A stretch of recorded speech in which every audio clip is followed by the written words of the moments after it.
Hello. तो percentile booster की आज आखिरी क्लास में, basically today is our last class, physics के पॉइंट ऑफ व्यू से हम लोग कवर करने वाले हैं सबसे लास्ट और इंपॉर्टेंट चैप्टर जिसका नाम है सेमीकंडक्टर और पीओसी। जैसे कि आप सब लोगों को पता है कि सेमीकंडक्टर बहुत ही इंपॉर्टेंट आर्टिकल है, बहुत ही इंपॉर्टेंट चैप्टर है। इससे क्वेश्चंस आते हैं, 2 सवाल तो इससे आते ही हैं हर साल, और वो दोनों सवाल जो होते हैं बेटा वो होने वाले सवाल होते हैं। तो आज के इस सेशन में क्वेश्चन तो मैं बहुत सारे लेके आया हूं, भरमार क्वेश्चन लेके आया हूं। तकरीबन हो सकता है कि 60 70 80 पता नहीं 90, तकरीबन 90 के आसपास के क्वेश्चंस हैं। और इसके पीछे जो मेन मोटिव रहेगा बेटा वो यही मोटिव रहेगा कि पिछले 2-3 सालों में जितने ज्यादा से ज्यादा क्वेश्चंस आए हैं और वो क्वेश्चंस आइदर हम यहाँ पे डिस्कस कर सके, और कुछ अगर सेम पैटर्न पे बस डाटा चेंज कर करके अगर क्वेश्चन आ रहा है तो वो मैं आपको होमवर्क दे सकूं। इससे पहले इस सीरीज का बेटा फायदा तभी मिलेगा जब इससे पहले आप जो भी आप लोगों ने पुरानी अपने नोट्स जो है थ्योरी है वो एक बार बेटा अच्छे से पढ़ लीजिएगा। अगर वो नहीं पढ़ोगे तो फिर वो जाहिर सी बात है वो मजा नहीं आने वाला। तो एक बार वो जरूर पढ़ लीजिएगा। सेमीकंडक्टर ऐसा चैप्टर है और जिसको आप पढ़ोगे तो एट मैक्सिमम 1.5 से 2 घंटे के अंदर तेरा चैप्टर की सारी थ्योरी उसकी समाप्त हो जाती है। और 2 घंटे में तूने सारी थ्योरी समाप्त कर ली तो फिर 1.5 घंटे में ये डोज तेरे लिए बहुत ही शानदार रहेगा। इससे रहेगा कि तेरे 2 क्वेश्चन, ठीक है, 2 क्वेश्चन का मतलब 8 नंबर तेरे क्या हो जाएंगे, बिल्कुल पक्के हो जाएंगे। ठीक, हम लोग प्रिंसिपल ऑफ कम्युनिकेशन भी कवर करेंगे। तो जैसा कि हमेशा हमेशा हम लोग स्टार्ट करते हैं चैप्टर को, चैप्टर स्टार्ट करने से पहले मैं आपको काम काम की बातें बता देता हूं। सेमीकंडक्टर में जो मेजोरिटी ऑफ द पार्ट है, 50% जो वेटेज रखता है क्वेश्चन वाइज, वो है हमारा लॉजिक गेट। तो एक बार लॉजिक गेट बेटा अच्छे से देख लीजिएगा, किस तरीके से बुनर अलजेब्रा के साथ हम लोग खेलते हैं वो एक बार अच्छे से देख लेना। और गेट एंड गेट का जो सर्किट डायग्राम है वो एक बार देख लीजिएगा, बार बार रिपीटेडली पूछता है। उसके बाद फिर हमारे सामने जो बचा हुआ पार्ट है उसमें जो इंपॉर्टेंट पार्ट है उसमें सबसे ऊपर आता है जेना डायोड। जेना डायोड अभी जनवरी के पेपर में उससे क्वेश्चंस आए नहीं थे, लेकिन हर साल क्वेश्चन आते हैं। इसका मतलब ये बहुत ही हाईली पॉसिबिलिटी है कि इस बार जेना डायोड के क्वेश्चन तेरे को देखने के लिए मिलेंगे। इसलिए जेना डायोड तो भाई साहब बिल्कुल अच्छे तरीके से बिल्कुल तैयार कर लेना। हम भी यहाँ पे खूब प्रैक्टिस करेंगे जेना डायोड की।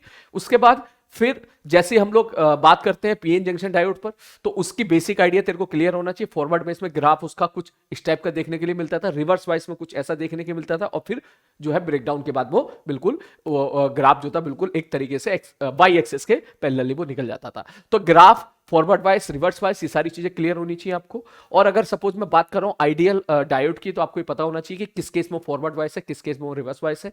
और अगर वो फॉरवर्ड वाइस है और डायोड आइडियल है तो हम लोग उसको एक तरीके से क्लोजिंग वायर की तरीके से एज्यूम करते हैं, और अगर वो रिवर्स वाइस में है और आइडियल डायोड है तो हम उसे ब्रेकिंग वायर की तरीके से जो है सर्किट एनालिसिस में इस्तेमाल करते हैं। तो इसमें बेस्ड जो क्वेश्चंस आए हुए हैं वो जरूर प्रैक्टिस कीजिएगा, हम भी यहाँ पे प्रैक्टिस करेंगे। उसके बाद कुछ आपके सामने कुछ छोटे छोटे टर्म्स आते हैं, जैसे एलईडी हो गया, सोलर सेल हो गया। ये इस तरह के जितने भी छोटी छोटी चीजें तुम्हारे सामने आई उनमें एटलीस्ट ये जरूर पढ़ लीजिएगा कि कौन सा फॉरवर्ड वाइस में काम करता है, कौन सा रिवर्स वाइस में करता है, उनके ग्राफ क्या देखने के लिए मिलते हैं वो आप एटलीस्ट जरूर याद कर लीजिएगा। फिर रेक्टिफायर है, रेक्टिफायर से ऐसा ज्यादा क्वेश्चन तो नहीं आते लेकिन ठीक है, half wave rectifier, full wave rectifier, bridge rectifier, इन दोनों को 5 मिनट में थोड़ा हल्का सा देख लेना, किसमें कितने डायोड होते हैं और किसमें क्या आउटपुट हमको देखने के लिए मिलता है इनपुट देने के बाद। ठीक, क्या फ्रीक्वेंसी होती है, जैसे फुल वेव रेक्टिफायर में जो फ्रीक्वेंसी होती है वो दुगनी हो जाती थी, क्योंकि फुल वेव रेक्टिफायर में जितने नीचे वाले साइकिल थे वो सारे उल्टे होके ऊपर आ जाया करते थे। तो बेटा एक बार ये अच्छे से एक तरीके से रिवीजन कर लीजिएगा। इसके बाद फिर हमारा सबसे कॉम्प्लिकेटेड वाला पार्ट है जिसको बोलते हैं ट्रांजिस्टर एम्पलीफायर। ऑल तो वो समझने के लिए बेटा 1.5 से 2 घंटा चाहिए। मैंने भी जो क्लासेस ली थी 2 घंटा तो लगा ही था उसमें, लेकिन एटलीस्ट उसमें काम काम की चीजें आप लोग जरूर याद रख लें। काम काम की चीजें मतलब कि सर हमारे सिलेबस में जो है जो हमको पढ़ना है वो है कॉमन एमीटर एम्पलीफायर। उसमें क्या है कि सर एक तो आउटपुट जो आता है वो आपका 180 डिग्री के फेस पे आता है, इनपुट से उसका जो फेस डिफरेंस होता है 180 डिग्री होता है। दूसरा सर इनपुट साइड हम लोग किसको देखते हैं, आउटपुट साइड किसको देखते हैं, क्या आर इनपुट का फॉर्मूला होता है, क्या आर आउटपुट का फॉर्मूला है, और क्या अल्फा और बीटा के बीच का रिलेशन है। ये सारे फॉर्मूले जो है बेटा एक बार जरूर कॉपी पे आप लोग जरूर लिख लीजिएगा। क्लियर है? जैसे कि मैं करा ही देता हूं रिवाइज। कॉमन एमीटर एम्पलीफायर जब हम लोग पढ़ते हैं तो एमीटर और बेस होता है इनपुट साइड, वहां पे जो बेस करंट होता है उसको इनपुट करंट बोलते हैं हम लोग, और कलेक्टर और एमीटर जो होता है उसको हम लोग बोलते हैं कि भाई साहब ये आउटपुट साइड है, तो कलेक्टर करंट को हम आउटपुट करंट बोल देते हैं। हम लोग वहां पे एक टर्म डिफाइन करते थे बीटा, अल्फा, इन सब के बारे में बेटा एक बार पढ़ लीजिएगा, क्या बीटा होता है, क्या अल्फा होता है, और जो है बेसिकली होता क्या है कि हम लोग इनपुट साइड में थोड़ा सा, जैसे ही हम लोग वहां पे इनपुट सिग्नल देते हैं तो थोड़ा सा करंट चेंज होने की वजह से थोड़ा सा करंट चेंज करते हैं हम लोग, तो हमको जो आउटपुट साइड जो है वो अच्छा खासा करंट चेंज देखने के लिए मिलता है। तो इन दैट केस अब क्योंकि कॉमन एमीटर एम्पलीफायर में एमीटर बेस कलेक्टर में हम लोग देखते हैं कि भाई साहब आउटपुट साइड जो होता है रिवर्स वाइस में हम लोग रखते हैं, तो जो बेस और कलेक्टर होता है वो रिवर्स वाइस में होता है, तो जब वो रिवर्स वाइस में होता है तो उसका आर आउटपुट भी बहुत ज्यादा होता है।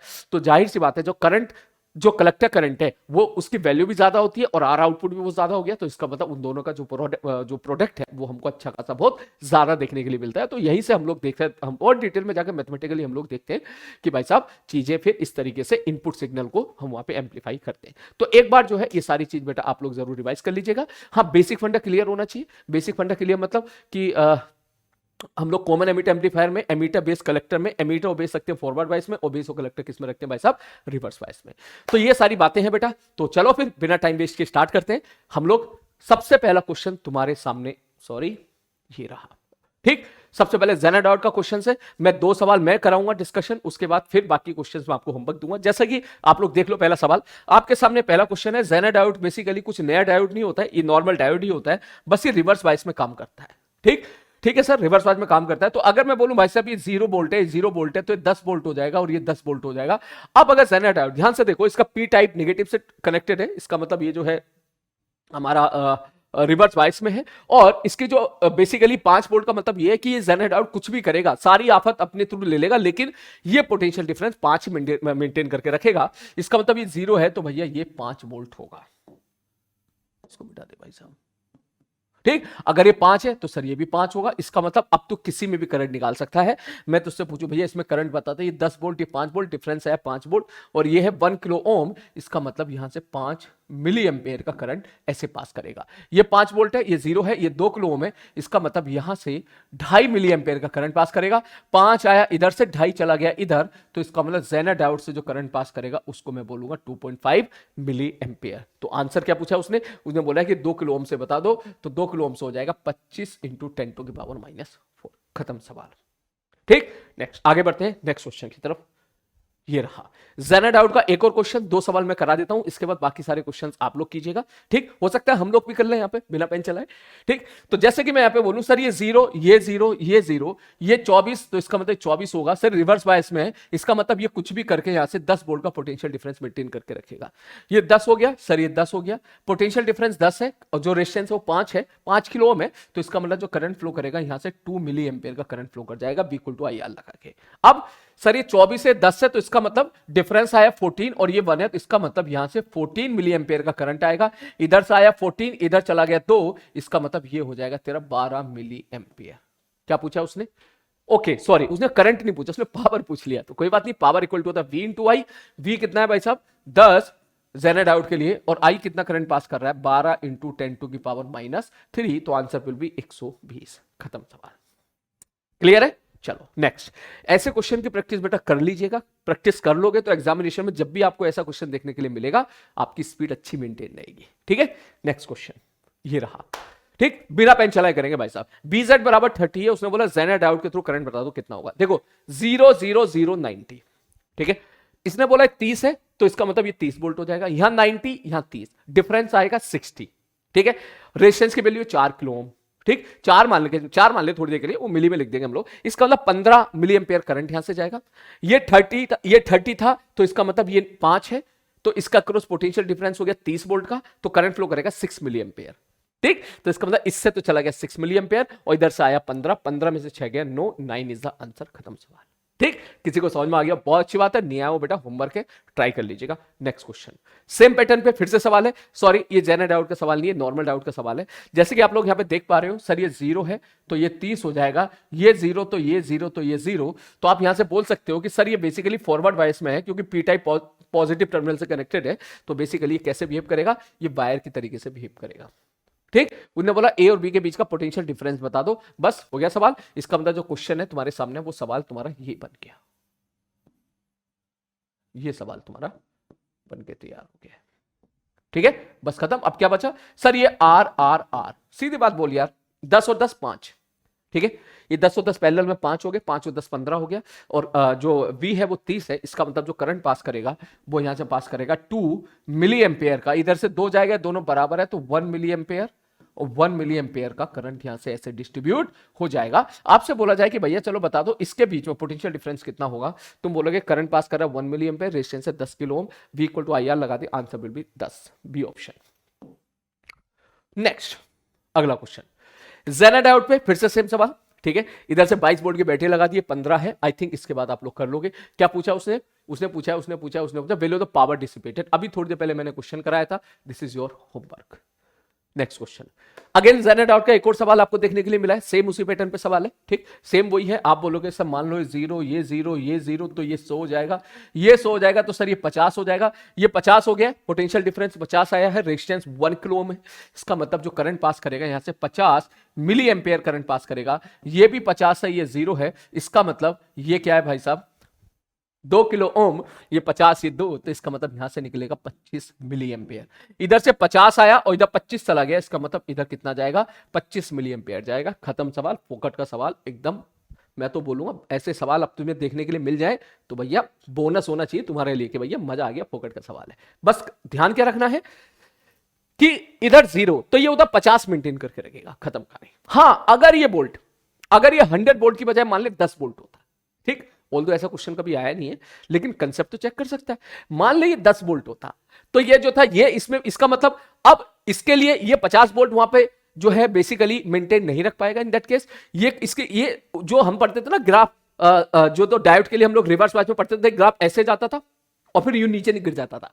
तो जो नीचे जाता था ब्रेकडाउन केस में, तो अगर आप इसको 10 वोल्ट रखोगे तो जाहिर सी बात है ये ब्रेकडाउन में नहीं आएगा। तो इन दैट केस तू इसे ओपन सर्किट मान के चलेगा क्योंकि करंट की जो वैल्यू होगी वो माइक्रो एम्पियर के ऑर्डर की होगी, खत्म कहानी। और हाँ अगर सपोज यहां बैटरी उल्टी दे दे, ऐसी बैटरी दे दे कि रिवर्स वाइस में नहीं है फॉरवर्ड वाइस में, तब मैं कैसे करूंगा? बोले तब जेनर डायोड को नॉर्मल डायोड मान के चलना। नॉर्मल डायोड का मतलब बिल्कुल नॉर्मल डायोड मान के चलना। एक सवाल इस पर पूछा भी गया था, 6 लेवल का सवाल था जो टफ था थोड़ा सा, उसमें 2 डायोड बना के दे दिए थे उसमें, 2 जेनर डायोड, उसमें एक बार एक फॉरवर्ड बेस में था एक रिवर्स बेस में था। जो रिवर्स बेस में था वो अपना काम करेगा, मतलब पोटेंशियल डिफरेंस मेंटेन करके रखेगा उतना जितना उसको रखना है अगर उसकी सारी सिचुएशन फुलफिल हो रही है तो। और लेकिन अगर वो फॉरवर्ड बेस में आ गया तो फॉरवर्ड बेस में भैया चुपचाप उसको वायर बना के आप सॉल्व कर लीजिएगा, ठीक है। चलो नेक्स्ट आगे बढ़ते हैं। अगला क्वेश्चन तुम्हारे सामने ये रहा, आई थिंक सेम पैटर्न पे क्वेश्चन है। इसके बाद जो है ये रहा आपका होमवर्क। नेक्स्ट क्वेश्चन, अब बेटा क्या है कि थोड़ा सा क्वेश्चन मेरे सामने बहुत ज्यादा है, ठीक है, तो जो है जेनर डाउट के क्वेश्चन अभी और भी हैं, हो सकता है रास्ते में आएंगे, ठीक है, रास्ते में क्वेश्चंस आएंगे, हम उसको तब देखेंगे अच्छे तरीके से, क्योंकि अब मैं उसको अरेंज करता तो 1-2 घंटा वैसे वेस्ट हो जाता उसमें। तो अब चलते हैं अगले प्रोफाइल पे, जो कि मैंने बोला था जेनर डाउट के बाद अब जितने भी क्वेश्चन है अब आप कर लोगे उसके बाद। जेनर डाउट के बाद अब जो अगली प्रोफाइल है जो मैंने बोला था इंपॉर्टेंट है वो है तुम्हारा लॉजिक गेट।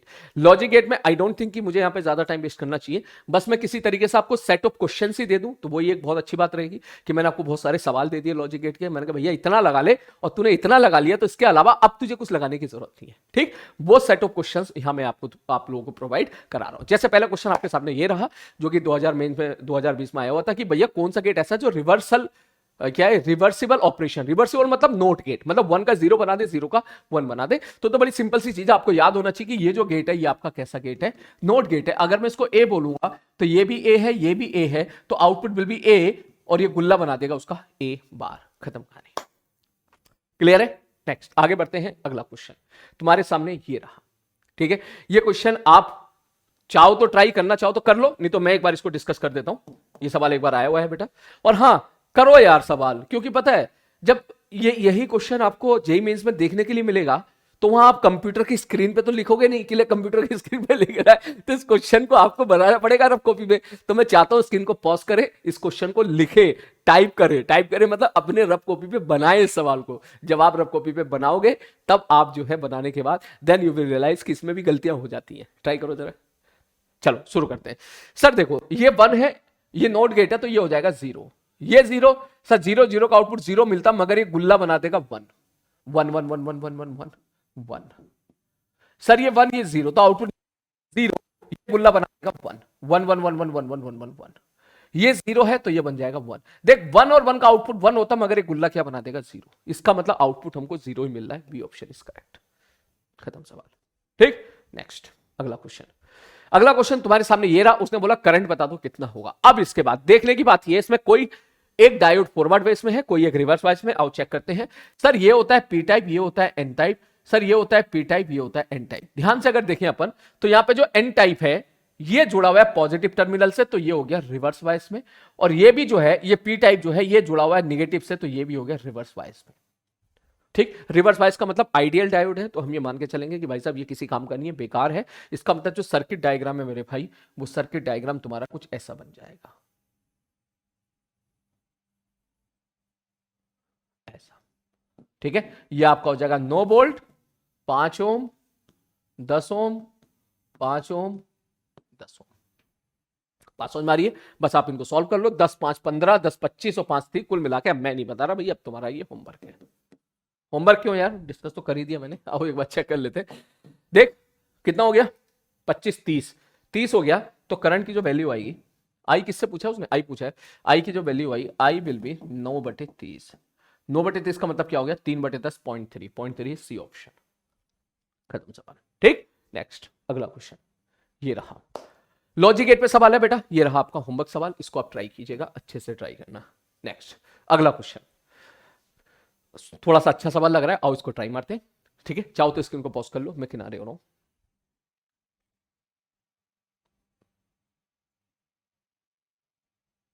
चलो, उसने बोला मैंने diode is in forward wise, ठीक है, it has the voltage drop of 0.5 volt. ठीक है भैया, ठीक है, कोई दिक्कत नहीं है। The safe limit for the current for the diode is 10 milli ampere. अच्छा, इसका मतलब ये जो डायोड है, ठीक है, इससे जो करंट पास कर सकता है सेफ लिमिट में, वो कितना है भाई साहब, 10 मिली एम्पेयर है। होने दे भाई साहब, कोई दिक्कत नहीं। अगर बैटरी का 1.5 वोल्ट का हम लोगों ने यहाँ पे बैटरी लगा दी, ठीक है, लगा दी, is used in the circuit, value of the minimum resistance to be connected in series with the diode, so current does not exceed the safe limit. वो कहना चाह रहा है भैया आर की वैल्यू बता दो कि करंट इतना पास करे। सिंपल सा सवाल है। ठीक है, कैसे करोगे, ध्यान से देख। सर देखो, अगर ये 0 तो ये 1.5, ये 1.5, इसके अक्रॉस जो ड्रॉप होगा वो 0.5 वोल्ट का होगा, इसका मतलब ये 1 वोल्ट आप लिख सकते हो। ठीक है, ये आपका हो गया 0 वोल्ट, ये हो गया 1 वोल्ट। अब इसमें लगाते V equal to I R. V की वैल्यू है 1, I की वैल्यू है 10 इंटू 10 टू की पावर -3 इंटू R। अगर आप R निकालोगे, R बराबर निकल के आ जाएगा 100। खत्म सवाल। क्लियर है? ऐसे क्वेश्चन भी देखने के लिए मिलते हैं। ये डायोड आइडियल नहीं है, नॉन आइडियल डायोड है। नेक्स्ट क्वेश्चन ये रहा, क्या in a semiconductor photo diode can detect a photon with a maximum wavelength of इतना, इट इज बैंड। अच्छा, then its band gap energy उसने पूछी है। ठीक, सिंपल फॉर्मूला बेस्ड सवाल है, मैं पीछे हट रहा हूं।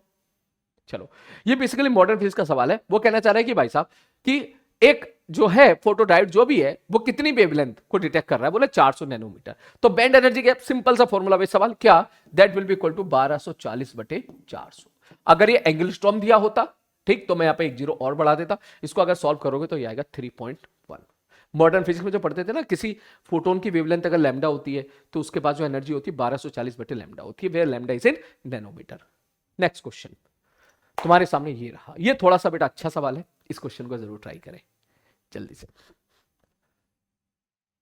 चलो, सवाल काफी मजेदार सवाल है ये। इसमें क्या है, दो डायोड दे दिए उसने, दोनों जेनर डायोड दे दिए। और मजे की बात की है, take the breakdown voltage of the zener diode used in given circuit is 6 volt.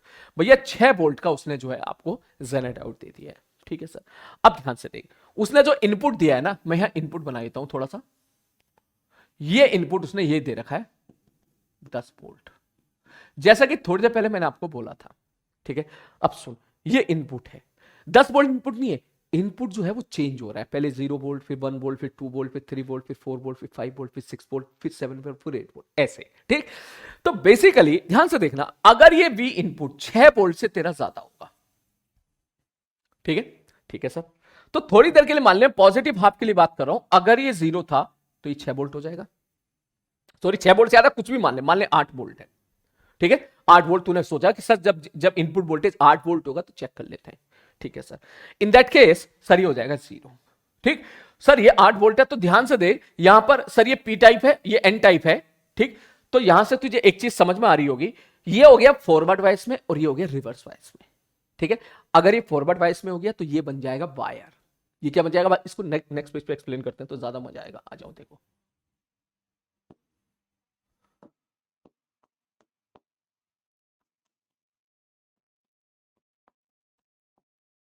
ये बेसिकली कहानी है। ठीक है, ध्यान से देखो, उसने बोला भैया ये भी 6 वोल्ट, ये भी 6 वोल्ट। ठीक है सर, 6 वोल्ट आपने बोला, हमने मान लिया। ध्यान से समझना, अगर मैं ऐसे बोलूं कि मैंने लगाई भैया 8 वोल्ट की बैटरी, सपोज ये 0, ये 0, ये 8 ये हो जाएगा तेरा फॉरवर्ड वाइस, ये हो जाएगा तेरा रिवर्स वाइस। अब सुन, अगर ये फॉरवर्ड वाइस है, इसको हटा और वायर बना दे, सिचुएशन आ गई। ठीक, इसके अक्रॉस 8 वोल्ट का पोटेंशियल डिफरेंस देखने के लिए मिला। इसका मतलब ये क्या कहेगा, ये कहेगा भैया कुछ भी हो जा, मैं तो 6 वोल्ट का पोटेंशियल डिफरेंस मेंटेन करके रखूंगा। इसका मतलब ये 0 इधर है तो यहां बनेगा 6 वोल्ट, क्योंकि वो जो दूसरा जो भी था वो फॉरवर्ड बायस में था, वो वायर बन जाएगा, तो इसका मतलब 6 वोल्ट। बहुत अच्छा सवाल हमारे सामने आया है समझने के लिए कि जेना डायोड जो है ना वो रिवर्स बायस में होगा और ब्रेकडाउन वोल्टेज के बाद। समझा, इस सवाल में तीनों चीजों का इस्तेमाल हो रहा है। कौन सी तीन चीज मैं बता देता हूं कि एक नॉर्मल डायोड फॉरवर्ड बायस में अगर आइडियल है तो हम बोलेंगे कि वो वायर की तरीके से बिहेव करेगा, तो उसमें एक डायोड जो है वो तेरा वायर बन जा रहा है। दूसरी चीज सर, रिवर्स बायस में दो केस आते थे, अगर ब्रेकडाउन से पहले के बारे में बात करोगे तो टूटे हुए वायर की तरह बिहेव करेगा। बात समझ में आ रही है, क्योंकि सैचुरेशन करंट बहुत छोटा था, और ब्रेकडाउन के बाद फिर वो प्रॉपर जेड आउट की तरह काम करेगा, पोटेंशियल डिफरेंस कांस्टेंट मेंटेन रखेगा। तो यहां से मैं तो बोलूं यार ये 8 वोल्ट है तो कितना पोटेंशियल डिफरेंस मेंटेन करके रखा इसने, 6 वोल्ट का। अगर ये मैं 7 वोल्ट करता तो ये भी 7 हो जाता, लेकिन ये तो 6 ही मेंटेन रखता। अगर मैं इसको 10 बोलता तो ये भी 10, ये इसको 10 बोलता तो ये 0 है, इसको 10 वोल्ट बोलता तो भैया ये भी 10 वोल्ट हो जाता, मगर ये तो 6 ही मेंटेन होता। तो अंतर किस चीज में होता? अंतर होता भैया इससे पास होने वाले करंट में। ठीक, करंट चेंज होता रहता है, जेनेट आउट के थ्रू पास होने वाला करंट बदलता रहता, लेकिन पोटेंशियल डिफरेंस 6 मिलता। मतलब मैं ये कहना चाह रहा हूं, ध्यान से देखना, कि अगर मैं ऐसा बोलूं कि सर इनपुट वोल्टेज अगर मैंने ऐसा दिया और ये था 6, ध्यान से देखना, ये इनपुट वोल्टेज है, सपोज मैं बात कर रहा हूं इतनी, तो यहां से यहां तक अगर आपने 6 से ज्यादा अगर आपने यहां पर बैटरी लगाई, 6 से ज्यादा वोल्टेज की बैटरी लगाई है, तो आउटपुट जो हमको देखने के लिए मिला है वो 6 ही देखने के लिए मिला है। इसका मतलब इस केस में तू बोलेगा कि सर आउटपुट जो मिलेगा ना वो तो सर हमको 6 ही देखने के लिए मिल रहा है, ऐसे लाइक दिस। ठीक, ठीक है सर, ओके, 6 ही देखने के लिए मिला। बिल्कुल उसी प्रकार अगर इस बैटरी को मैं उल्टा कर देता, सोच, उल्टा कर देता मतलब भैया इनपुट जो था वो इनपुट आप ऐसे दे रहे हो ना, ऐसे ऐसे, तो ये नेगेटिव भी तो हो सकता है ना। मान ले तूने बैटरी ऐसे लगा दी उस बार, थोड़ी देर के लिए मान ले 8 वोल्ट की बैटरी ऐसे लगा दी, तब आप क्या बोलोगे? सर देखो ये 0 है तो ये 8 है, तो ये 8 है, लेकिन यहां एक थोड़ी ना था, यहां पे तो 2 है ना जेना डायोड, ये है ना डायग्राम तो हमारा। तो अब इसमें क्या होगा? अब भैया इसमें ये होगा, ध्यान से देखो कि सर देखो ये 8 है, ये 0 है, तो ये तो हो गया हमारा फॉरवर्ड बायस, परंतु ये हो जाएगा हमारा रिवर्स बायस। तो इन दैट केस क्या होगा? अब ये वायर, ये जो डायोड है भैया, ये तेरा वायर बन जाएगा, तो हेलो वायर बना दे ले। अब ये काम करना शुरू कर देगा। अब ये कहेगा क्या कि भैया मैं रिवर्स बायस में हूं। बोला हाँ जी रिवर्स बायस में है। बोला 6 बताओ पोटेंशियल डिफरेंस कितना रखा है? सर 8 वोल्ट का रखा है। बोले मैं तो भैया 6 वोल्ट ही रखूंगा चाहे कुछ भी हो जाए। तो इन दैट केस आप क्या बोलोगे? आप बोलोगे, ये डायोड बोलेगा भैया मैं तो 6 का पोटेंशियल डिफरेंस मेंटेन करके रखूंगा। इसका मतलब ये है कि कुछ भी हो जाए, ये जो आउटपुट मेंटेन करके रखेगा वो कितना मेंटेन करके रखेगा भाई साहब? 6 वोल्ट का। बात समझ में आ रही है? ठीक, तो 6 वोल्ट का मेंटेन रखने के लिए इसका मतलब आप बोल सकते हो सर ये अगर 8 है तो ये 8 हो जाएगा। इसका मतलब यहां पर ये जो होगा, ठीक, यहां पर मेंटेन कितना करके रखेगा भाई साहब? 2 वोल्ट का, ताकि पोटेंशियल डिफरेंस जो है कितना मेंटेन रहे? 6 मेंटेन रहे।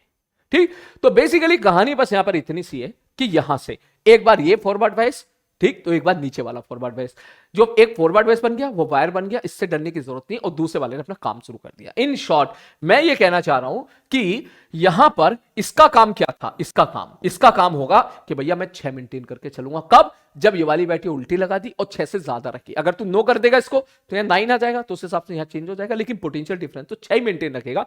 इसका मतलब ये वाला जो केस था, कौन सा वाला केस सर? जब इनपुट वोल्टेज आपने -6 वोल्ट से ज्यादा रखी थी, ये वाला केस, इन दैट केस आपको आउटपुट तो 6 ही देखने के लिए मिलेगा। तो ये मिटाओ, ये बनाओ। ठीक है सर, ये जो डिस्कशन अभी हमने किया, ये किया अगर इनपुट वोल्टेज आपका 6 वोल्ट से ज्यादा है तो। मान ले 6 वोल्ट नहीं है, 6 वोल्ट से कम है, तो वो भी डिस्कशन कर लेते हैं। ध्यान से देखो, इनिशियल सिचुएशन क्या थी हमारी? सर ये थी, मान के चलो ये 8 वोल्ट ना होने की बजाय बैटरी सीधी सच्ची होती 2 वोल्ट की होती, ठीक। इन दैट केस आप क्या बोलते? सर ये 0 है तो इसका मतलब ये हो जाता आपका 2 वोल्ट, ये 0 है तो ये हो जाता 0 वोल्ट। अब चेक करके देखो, सर ये तो होता फॉरवर्ड बायस में। मैंने कहा ठीक है फॉरवर्ड बायस में, तो फॉरवर्ड बायस में होता तो क्या करते? सर ये बन जाता वायर बन जाता, ठीक है। अब ये किस में है, ये है रिवर्स बायस में।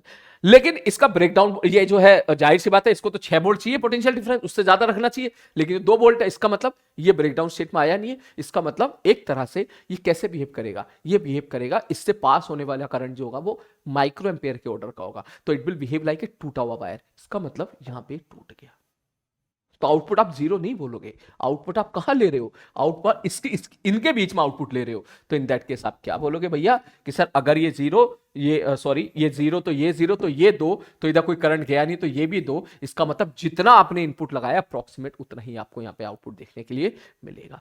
तो इसका मतलब यहां से लेके यहां तक तो ऐसे ही रहेगा, फिर ऐसे हो जाएगा, और उससे कम पे एज इट इज मिलेगा, और 6 वोल्ट से ज्यादा अगर आप मैग्नीट्यूड रख रहे हो बैटरी का तो आउटपुट आपको 6 ही मिलेगा। तो बेस्ट आंसर कौन सा जाएगा, best answer will be option. Check कर लो अच्छे से। क्यों बोले सर इसमें तो यहां गलती है, ये क्या उसने कर दिया, इसमें ये भी तो सर ये तो आउटपुट इनपुट एक जैसा कह रहा है, ठीक है, इसमें क्या है, ये तो अलग ही कह रहा है भाई साहब, ये तो कह रहा है कि भैया पहले कुछ ऐसा फिर कुछ इस टाइप से। तो जो बेस्ट आंसर होगा, इसमें भी गलती क्या है, ये यहां पर क्या है, यहां पे ये चीज जो मिसिंग हो जा रहा है एक तरीके से, तो जो बेस्ट आंसर होगा वो आपका हो जाएगा इसका बॉम्बे ऑप्शन। ऑल्दो आप इस चीज पे फाइट कर सकते हो कि सर ये स्ट्रेट लाइन होगा, ये जैसा आपने इनपुट दिया वैसा ही दिया होगा, लेकिन शायद इसने ना बच गया है, क्या कहते हैं, उसने बोला graph are not up to the scale, कह रहा है यार थोड़ी बहुत हल्की फुल्की गलती आप मान के चल लेना, जो बेस्ट ऑप्शन है वही बेस्ट ऑप्शन क्लिक करना, तो best option will be option. काफी लंबा चौड़ा डिस्कशन हो गया इस पे, चलो आगे बढ़ते हैं। नेक्स्ट क्वेश्चन ये रहा, identify the operation perform. I think simple सा सवाल है, ये ए था तो ये हो जाएगा ए बार, ये बी बार और ये सी बार। ये क्या है, ये दोनों का सम ए बार plus B bar plus C bar का होल बार, ये है बेसिकली। बात समझ में आ रही है? तो कौन सा गेट है बेटा, चाहो तो ये मैं आपको होमवर्क दे रहा हूं, आप होमवर्क ट्राई कर लो, या फिर आप इसमें डिमॉर्गन थ्योरम भी लगा सकते हो, जैसा आपका मन करे, आप चाहो तो ट्राई कर ही लेते हैं। एक काम करो, इसको आप डी बोल दो थोड़ी देर के लिए, ठीक है, तो यह है ए बार प्लस डी का होल बार। अगर डी मॉर्गन थ्योरम लिखेंगे तो लिखें ए बार बार डॉट डी बार, ए बार बार इस ए डॉट डी क्या था, डी बार का मतलब क्या था, B bar plus C bar का whole bar, A dot something, A plus B का होल बार क्या होता है, ए बार डॉट बी बार, तो उसी तरह इसको अगर तू ओपन करेगा तो बी बार बार डॉट सी बार बार, तो ये हो जाएगा A dot B dot C, मतलब सबका एंड ऑपरेशन हो रहा है। क्लियर है? नेक्स्ट अगला question, when increase biasing voltage of photodiode photo current in magnitude. इसको भैया ये आपका होमवर्क है, ठीक है, आप इसको एक बार जरूर देखिएगा, क्लास नोट जरूर चेक कीजिएगा, फोटोडायोड, इसी बहाने आपका पूरा रिवीजन हो जाए। उसका जो ग्राफ है आपको कुछ ऐसा देखने के लिए मिलता था, ठीक है। नेक्स्ट आगे बढ़ते हैं, increase initially and saturate finally, ठीक है, ओके। नेक्स्ट आगे बढ़ते हैं, फोटोडायोड एक बार बेटा पढ़ लेना, ठीक है, ठीक। इसका ग्राफ आपको याद होगा, ये जो फोटोडायोड रिवर्स वाइस में काम करता है, ग्राफ आई वर्सेस बी का ग्राफ कुछ ऐसा आता था, ठीक, मैं बना देता हूं, कुछ इस टाइप का ग्राफ जाता था इसका, ठीक है। नेक्स्ट आगे बढ़ता हूं, नेक्स्ट यार ये ना आप याद ही कर लेना, फोटोडायोड, सोलर सेल और जो है इसका एक दूसरा भाई हो रहा था, ठीक है, एलईडी, इन तीनों के ग्राफ और किस मोड में काम करते हैं वो याद कर लीजिएगा, ठीक है, इस पे सवाल आते रहते हैं बेटा। नेक्स्ट अगला question, logic gate equivalent to, भैया होमवर्क है ये तो आप कर सकते हो, कुछ नया नहीं है इसमें। नेक्स्ट उसने बोला है क्या, PN junction diode can be used to function as a transistor, PN junction diode can be used to function as a transistor. अच्छा, ट्रांजिस्टर में तो भैया एनपीएन और पीएनपी पढ़ा था, ठीक है। अच्छा आगे पढ़ लेते हैं, simply by connecting two diode back to back which act as the base terminal. ना ना ना, ये कहना चाह रहा है कि सर देखो आप ना दो डायोड ले लो, पीएन और पीएन, तो हम इसका एज ए ट्रांजिस्टर की तरह इस्तेमाल कर सकते हैं। नहीं, ट्रांजिस्टर की तरह जो इस्तेमाल करते थे वो या तो 3 वाला होता था, पीएनपी या एनपीएन, ठीक। पीएनपी मींस 2 पी के बीच में एक एन को सैंडविच करना, या 2 एन के बीच में पी को करना। ये तो भैया 4 कह रहा है, और वहां पे तो 2 जंक्शन होते थे, एक पी और एन के बीच में और एन और पी के बीच में। यहाँ पे तो 1 2 3 4 जंक्शन, सॉरी 3 जंक्शन बना दिए, 1 2 3, तो ऐसा थोड़ी ना होता है। तो फर्स्ट स्टेटमेंट इज गलत। नेक्स्ट उसके आगे आप देख लीजिएगा। अच्छा स्टेटमेंट 2 भी पढ़ लेते हैं, the study of the transistor amplification factor beta indicate the ratio of the collector current to the base current. बिल्कुल सही बात है, जो बीटा हम लोग वहां डिफाइन करते हैं आउटपुट करंट बटे input current, IC by IB हम लोग वहां पे डिफाइन करते थे। एक बीटा होता था, एक अल्फा होता था, अल्फा होता था आईसी बाई आईई, बीटा होता था आईसी बाई आईबी, ठीक है। नेक्स्ट आते हैं नेक्स्ट क्वेश्चन की तरफ, Zener breakdown occur in PN junction having PN and both। Homework theoretical सवाल है बेटा, ठीक है। एक बार ऐसे जितने भी क्वेश्चंस आपको कहीं भी देखने के लिए मिले उनकी एक बार रीडिंग जरूर ले लीजिएगा, ठीक है, क्योंकि जाहिर सी बात है ये क्वेश्चंस आपको याद होने चाहिए। कंसेप्ट पता हो अच्छी बात है, लेकिन याद हो ज्यादा जरूरी है। Next question, to travel for the logic gate this. Again I think मुझे इसमें टाइम वेस्ट नहीं करना चाहिए। Homework next, match the list one. मुझे लगता है ये भी होमवर्क ही बेटर है, ऑल्दो ऐसे सवाल बहुत आसान होते हैं। रेक्टिफायर आपको पता है जो था एसी को डीसी बनाने में काम आता है। स्टेबलाइजर हमारे घर में इस्तेमाल होता है, सबके घर में इस्तेमाल होता है, ठीक है। कभी हिडन, कभी हम लोग जो एसी इस्तेमाल करते हैं उसमें भी आजकल स्टेबलाइजर लगाना पड़ता है अलग से, कि अगर लाइट ज्यादा आ जाए तो उसको भी कम कर दे, और कम आए तो उसको ठीक ठाक ले जाए। ट्रांसफार्मर आपने पढ़ा ही था, तो जो बेस्ट ऑप्शन है वो तो आप बड़ी इजीली आप यहाँ से फाइंड आउट कर लेंगे। ए ऑप्शन दे रखा है, मुझे लग रहा है कि ए तक भी जाने की जरूरत नहीं है, कोई एक ऑप्शन मालूम हो तो भी आप कर लोगे। रेक्टिफायर के लिए आप बोलोगे, ठीक है, क्या रेक्टिफायर किस काम आता है सर? एसी टू डीसी पहला, और ट्रांसफार्मर, ट्रांसफार्मर क्या भैया? Step step down. ले भैया फर्स्ट ऑप्शन, इसी से ही तो हम आप कर लोगे। ए को सेकंड से कनेक्ट करो, सी को 1 से कनेक्ट करो, ये गलत, ठीक है, और सी को किससे कनेक्ट करो? 1 से, सी को 1 से, ये गलत, ये गलत, और ये गलत, वैसे ही हो गया। ए ऑप्शन, मतलब 2 ऑप्शन बताओ तो ही तू कर लेगा बड़े सुकून से, ठीक है। नेक्स्ट आगे चलते हैं, अगला क्वेश्चन। उन्होंने बोला एलईडी इज कंस्ट्रक्टेड फ्रॉम ऐसा ऐसा सेमीकंडक्टिव मटेरियल, ठीक है। एलईडी की वर्किंग बेटा एक बार जरूर पढ़ लेना। Energy gap of this LED is इतना कैलकुलेट द वेवलेंथ। सिंपल सा सवाल है, सीधा बोलेगा सर लैम्डा, जो हम लोग पहले मॉडर्न फिजिक्स से पढ़ते थे कि सर लैम्डा जो आता था, क्या लिखते थे हम लोग? इतनी एनर्जी है ना, तो 1.9 ईवी बराबर 1240 बटे लैम्डा। लैम्डा आप सॉल्व करोगे, निकाल लोगे 1240 बटे 1.9। इसको सॉल्व करके आंसर निकाल लीजिएगा। हाँ, रेड कलर में है, ब्लू कलर में है या ऑरेंज कलर में है, इसके लिए थोड़ा सा आपको याद होनी चाहिए कि जो लैम्डा की जो रेंज है, तो हो सके तो उसको याद कर लीजिएगा, ठीक है। आप गूगल पे सर्च मारोगे तो भी आपको मिल जाएगा कि किस कलर का लैम्डा क्या होता है, एक अप्रोक्सीमेट वैल्यू आप रेंज आप उसको याद कर ले। क्योंकि देखो इसके बाद ना जो आंसर मैच करेगा, शायद साफ साफ दिख रहा है ये 2 होता तो 620 आता, तो 620 के आसपास या तो ये आंसर है या फिर सॉरी या फिर ये आंसर है। अब इसके बाद उसने जो सारा खेल खेला है वो उसने यहां खेल दिया कि भैया ऑरेंज का है या रेड का है, तो ये तो तेरे को याद ही होना चाहिए, ठीक है। चलो नेक्स्ट आगे बढ़ते हैं। तो ऐसा क्वेश्चन आप क्यों लिए? मैंने कहा इसीलिए लिया ताकि तेरे को पता हो कि याद हो, जितने भी विबग्योर के लैम्डा की रेंज है एक बार जरूर याद कर लेना। क्योंकि मैंने नॉट ओनली दिस क्वेश्चन, मैंने हमेशा पिछले 10 साल में कम से कम 5-6 सवाल तो देखे हैं जो इसी बात पर होते हैं कि आपको ये लैम्डा की रेंज पता है या नहीं पता है। जेई एडवांस तो दे देता है, लेकिन जेई मेंस नहीं देता इस चीज को लिख के।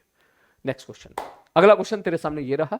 उन्होंने बोला circuit content two diodes is with the forward resistance of 50, ठीक है, एंड फाइनाइट रिवर्स। बैटरी की वोल्टेज 6 वोल्ट है, तो करंट बता दो कितना होगा। बहुत ही सिंपल सा सवाल है, ध्यान से देख। ये साफ साफ पता चल रहा है ये रिवर्स वाइस है और ये फॉरवर्ड वाइस है, ठीक है। फॉरवर्ड वाइस में उसने ऐसा बोला है कि जो रेजिस्टेंस है इसका 50 ओम है, इसका मतलब इसकी जगह ना तू 50 ओम का रेजिस्टेंस लगा दे, ठीक। और ये कैसे भी अब करेगा? टूटा वायर की तरीके से, क्योंकि उसने रेजिस्टेंस भी इन्फिनिटी दे रखा है। करंट ऐसे जाएगा, ऐसे जाएगा, ऐसे जाएगा, ऐसे जाएगा, ऐसे जाएगा, ऐसे जाएगा, ऐसे फ्लो हो जाएगा। तो अगर अपन सॉल्व करें तो भैया 50 और 130 सीरीज में है, 180 और 120 भी सीरीज में, 300, 6b बराबर 300, तो I बराबर 6/300। मिली एम्पेयर के बारे में बात कर रहे हैं, 3000 से मल्टीप्लाई कर दे इंटू मिली एम्पेयर, सॉल्व करेगा 2 0 2 जगह 20 इज द आंसर। खत्म सवाल। सर आप इतनी जल्दी जल्दी, आपको भी करना है जल्दी, स्क्रीन को पॉज करें, क्वेश्चन को ट्राई करें। नेक्स्ट क्वेश्चन ये रहा, आराम से सुकून से होमवर्क करना बेटा। अगला क्वेश्चन ये भी होमवर्क वाला ही है, अभी थोड़ी देर पहले इस टाइप का क्वेश्चन किया था हम लोगों ने। नेक्स्ट क्वेश्चन आराम से सुकून से ऐसे सवालों को जरूर कीजिएगा, ठीक है। ये तो वैसे ही देख के कर लोगे आप। सर ये देखो ए था तो ये ए बार हो जाएगा, ये बी था तो ये बी बार हो जाएगा, तो ये हो जाएगा आपका ए बार डॉट बी बार का whole bar, which is A plus B. और ये इसको कर देगा गुल्ला, ठीक है, गुल्ला मतलब समझ जा, ये इसको उल्टा कर देगा तो ए प्लस बी का whole bar will be the answer. A plus B होता है और, तो ये हो जाएगा नॉर। ए ऑप्शन मैं नहीं बता दिया भाई, ए ही करेक्ट है, ठीक है। नेक्स्ट क्वेश्चन, होमवर्क प्रैक्टिस कर लेना बेटा ऐसे सवालों की, ठीक है। उसके बाद हाँ, अब चलते हैं हम लोग अगले प्रोफाइल ऑफ क्वेश्चन पे, जिसमें बच्चों को अक्सर डाउट रहता है, वो है तुम्हारा पीएन जंक्शन का फॉरवर्ड बेस, रिवर्स बेस, और दूसरा इंपॉर्टेंट बात जिसको हम लोग बोलते हैं ट्रांजिस्टर, ठीक है। ट्रांजिस्टर के बेटा सारी काम की चीजें मैं फॉर्मूला यहाँ पे रिवाइज करा देता हूं।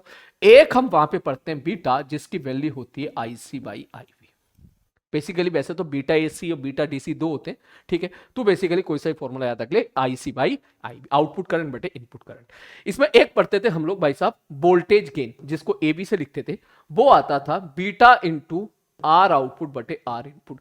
उसी तरह पढ़ते हैं पावर गेन, उसकी वैल्यू आती है, मैं यहां पे लिख देता हूं पावर गेन, उसका फॉर्मूला आता था आउटपुट पावर बटे इनपुट पावर, याद रखने का तरीका beta square upon R O upon are I. ठीक, यहां पर अल्फा भी एक टर्म हम लोगों ने डिफाइन किया था जिसको बोलते थे आईसी बाई आई, और एक होता था भैया, आपको पता होगा, एमीटर बेस कलेक्टर के बीच का जो रिजल्ट होता था, आई एमीटर क्या होता था भैया, आई बेस प्लस आई कलेक्टर बराबर आई एमीटर। क्लियर है, ये रिजल्ट आपको याद होने चाहिए। आई बेस जो होता है बहुत कम होता है, ठीक है। एमीटर का बेसिकली जो है आप ये मान के चलो कि 2 या 3% ही होता है ओनली, ठीक है। कलेक्टर करंट और एमीटर करंट अप्रोक्सीमेटली एक दूसरे के अप्रोक्सीमेटली बराबर होते हैं। अगर एमीटर करंट को मैं 100 बोलूंगा तो कलेक्टर करंट विल बी 98 97 के आसपास। तो अगर मैं ये वैल्यू देखूंगा, ठीक, तो आई भी बहुत कम होता है। आईसी कायदे में मान के चल 98 है तो आई भी तेरा 2 जाएगा, तो बीटा की वैल्यू 50 के आसपास हो जाएगी। मतलब बीटा अच्छा खासा होता है, लेकिन अल्फा की जो वैल्यू होती है वो 1 के अप्रोक्सीमेटली जाती है, क्योंकि आईसी और आईई आर अप्रोक्सीमेटली इक्वल। वैसे तो बड़ा तो आईई है, वैसे बड़ा तो आई ही है, तो इसका मतलब अल्फा की जो वैल्यू होगी 1 से थोड़ी सी छोटी होती है। अल्फा बीटा के बीच का रिलेशन भी क्लियर होना चाहिए, 1 upon beta minus 1 upon alpha, ठीक है। सॉरी मैंने उल्टा लिख दिया यहां पर। याद रखने का तरीका कि सर देखो बड़ा कौन है, ये 50 के आसपास, ये है तेरा 1 के आसपास, ठीक है। तो बेसिकली रिजल्ट आता है 1 upon alpha minus 1 upon beta बराबर 1। एक बार चेक कर लो, आप चाहो तो वैल्यू पुट करके देख ले। अल्फा की वैल्यू जो है यहां से जाएगी तकरीबन जो है 0.9 के आसपास, और बीटा जो होगा वो तेरा क्या होगा, बहुत ही अच्छा खासा बड़ा होगा। क्लियर है, ये फॉर्मूले हैं बेटा काम काम के। एक मिनट होल्ड कर यार, ठीक है। तो ये सारे फॉर्मूले बेटा तेरे को क्लियर होनी चाहिए। कभी आर ओ और आर आई में भी सवाल पूछ लेता है, ठीक है। अगर मैं बात करूं आर इनपुट, तो बेसिकली वो होता है delta b upon delta i, ठीक। डेल्टा बी इनपुट साइड कौन लेते हैं हम लोग, कॉमन एमीटर में, एमीटर तो होता ही है कॉमन, ठीक है, और बेस होता है, तो ये होता है बेसिकली बेस और एमीटर, और ये होता है base current, by keeping VCE fix, by keeping VCE fix. उसी प्रकार आर आउट का फॉर्मूला होता है आउटपुट साइड का जो रेशियंस होता है, ठीक है। उसी प्रकार जैसे आप आर आउट लगाओगे, ये लगाते हैं delta B B upon delta I. बस दिक्कत ये है कि आपको ये पता होना चाहिए इनपुट और आउटपुट साइड कौन है। आउटपुट साइड कौन होता है, कलेक्टर और एमीटर। तो आप लिखोगे this is equal to delta b collector emitter बटे delta i of collector by keeping i b fix. ये काम काम के फॉर्मूले हैं बेटा जो कॉमन एमीटर एम्पलीफायर के लिए होती है। डायरेक्टली रिजल्ट याद होना चाहिए। अल्फा बीटा का रिलेशन भी पूछा गया, 1 upon alpha minus 1 upon beta बराबर, हो सकता है तो इसमें कंफ्यूज हो जाए कि 1 upon beta minus 1 upon alpha था क्या। याद रखने का तरीका यह है कि बीटा की जो वैल्यू वो बड़ी होती है, ठीक है। तो अगर तूने यहां बीटा लिख दिया, अब बड़ी मतलब 50-100 के आसपास होती है, तो वो तूने अगर यहां लिख दिया तो ये कैसे बना जाएगा, पॉजिटिव आना है, इसका मतलब जाहिर सी बात है कि ये वाली संख्या बड़ी होनी चाहिए, तो अल्फा छोटा हो, तो अल्फा तो वैसे अब बीटा के मुकाबले छोटा ही होता है। चलो अब क्या करते हैं, इस पर भी सवाल देखते हैं बेटा। पहला सवाल, अल्फा और बीटा के बीच का रिलेशन है, ठीक है। आई थिंक बड़े आराम से आप फाइंड आउट कर लोगे। This is your homework. ये रहा, वो जो बोला NPN transition operates as a common emitter amplifier. Power gain उसने दे दिया, अच्छा पावर गेन दे दिया, इनपुट रेशियंस उसने दे दिया है, आउटपुट रेशियंस उसने दे दिया है, उसने पूछा बीटा बताते हैं। सिंपल फॉर्मूला गेस, आपको पता है पावर गेन का फॉर्मूला होता है पावर गेन बराबर beta square into are o by r e, output resistance बटे इनपुट रेशियंस। आउटपुट कितना है 10 किलो ओम, इसका मतलब 10 के आगे 3 जीरो बटे आर इनपुट कितना है 100। ये 2 जीरो से जो कहें बीटा स्क्वायर 10 टू की पावर 4, बीटा बराबर आ जाएगा 100। खत्म सवाल। क्लियर है, फॉर्मूला बेस्ड सवाल, बस आपको फॉर्मूला मालूम होना चाहिए, ठीक है। नेक्स्ट क्वेश्चन ये रहा, उसने बोला typical transfer characteristics of A common emitter configuration ऐसे दे रखा है। स्क्रीन को पॉज करें, क्वेश्चन को ट्राई करें बेटा, ठीक है। उन्होंने बोला वोल्टेज गेन बता दो, तो यार वोल्टेज गेन क्या होता है, वोल्टेज गेन क्या होता था, beta into R O upon are i, या v output upon v input, ये होता था काम का फॉर्मूला, ठीक है। आओ इसमें एक बार चेक कर लेते हैं। अब उसने क्या क्या बोल रखा है, इनपुट रेशियंस उसने दे दिया है, ठीक है भाई साहब, ए लोड रेशियंस ये भी दे दिया। इसका मतलब बचा क्या, बेसिकली कहानी ये है कि हमें ध्यान से देखो, बीटा क्या होता था सब, बीटा होता था IC by I B, R O उसने दे दिया, कहां दे दिया, load resistance 2 kilowatt, R input भी उसने दे दिया, कहां दे दिया, इनपुट रेशियंस 0.5 किलो का मतलब 500। ए भी आपसे पूछा है, मतलब आईसी बाई आई बी, तो ये पता चल गया तेरा काम हो गया, ठीक। यहां स्ट्रेट लाइन ग्राफ बना के दे दिया उसने, इसका मतलब IC by I B is just slope, इसका स्लोप निकाल ले तू, और अगर और अगर अपन में यहां पे स्लोप देखें तो दे इधर है आईसी, इधर है आईबी, तो स्लोप हो जाएगा 5/100। परंतु बहुत आराम से ये 5 क्या है, मिली एम्पेयर, तो आईसी की वैल्यू होगी 5 इंटू 10⁻³ बटे बेस कितना है सर, ये 100 है, माइक्रो एम्पेयर, यूनिट का विशेष ध्यान देना है बेटा, 100 इंटू 10⁻⁻6 इंटू 2000/500। अब इसके बाद जो भी आंसर है बेटा वो आंसर निकाल लीजिएगा। आओ चेक कर लेते हैं, ठीक है कर लेते हैं। देख 5 से काट दिया 4 बार, ठीक है, 5 से काट दिया 20 बार, 4 से काट दिया 5 बार, ठीक है, ये 6 ऊपर चला गया, 1000/5 बराबर 200। खत्म सवाल। क्लियर है? नेक्स्ट क्वेश्चन आपकी स्क्रीन पे ये रहा। अच्छा सवाल है, ट्राई करना चाहो ट्राई कर सकते हो, मैं पीछे हट रहा हूं। चलो, ए transistor is connected in common ammeter circuit configuration, ठीक है। The collector supply voltage is 10 volt, okay ठीक है। कलेक्टर सप्लाई वोल्टेज कितनी हो गई भाई साहब, 10 वोल्ट हो गई, ठीक है चलने दे।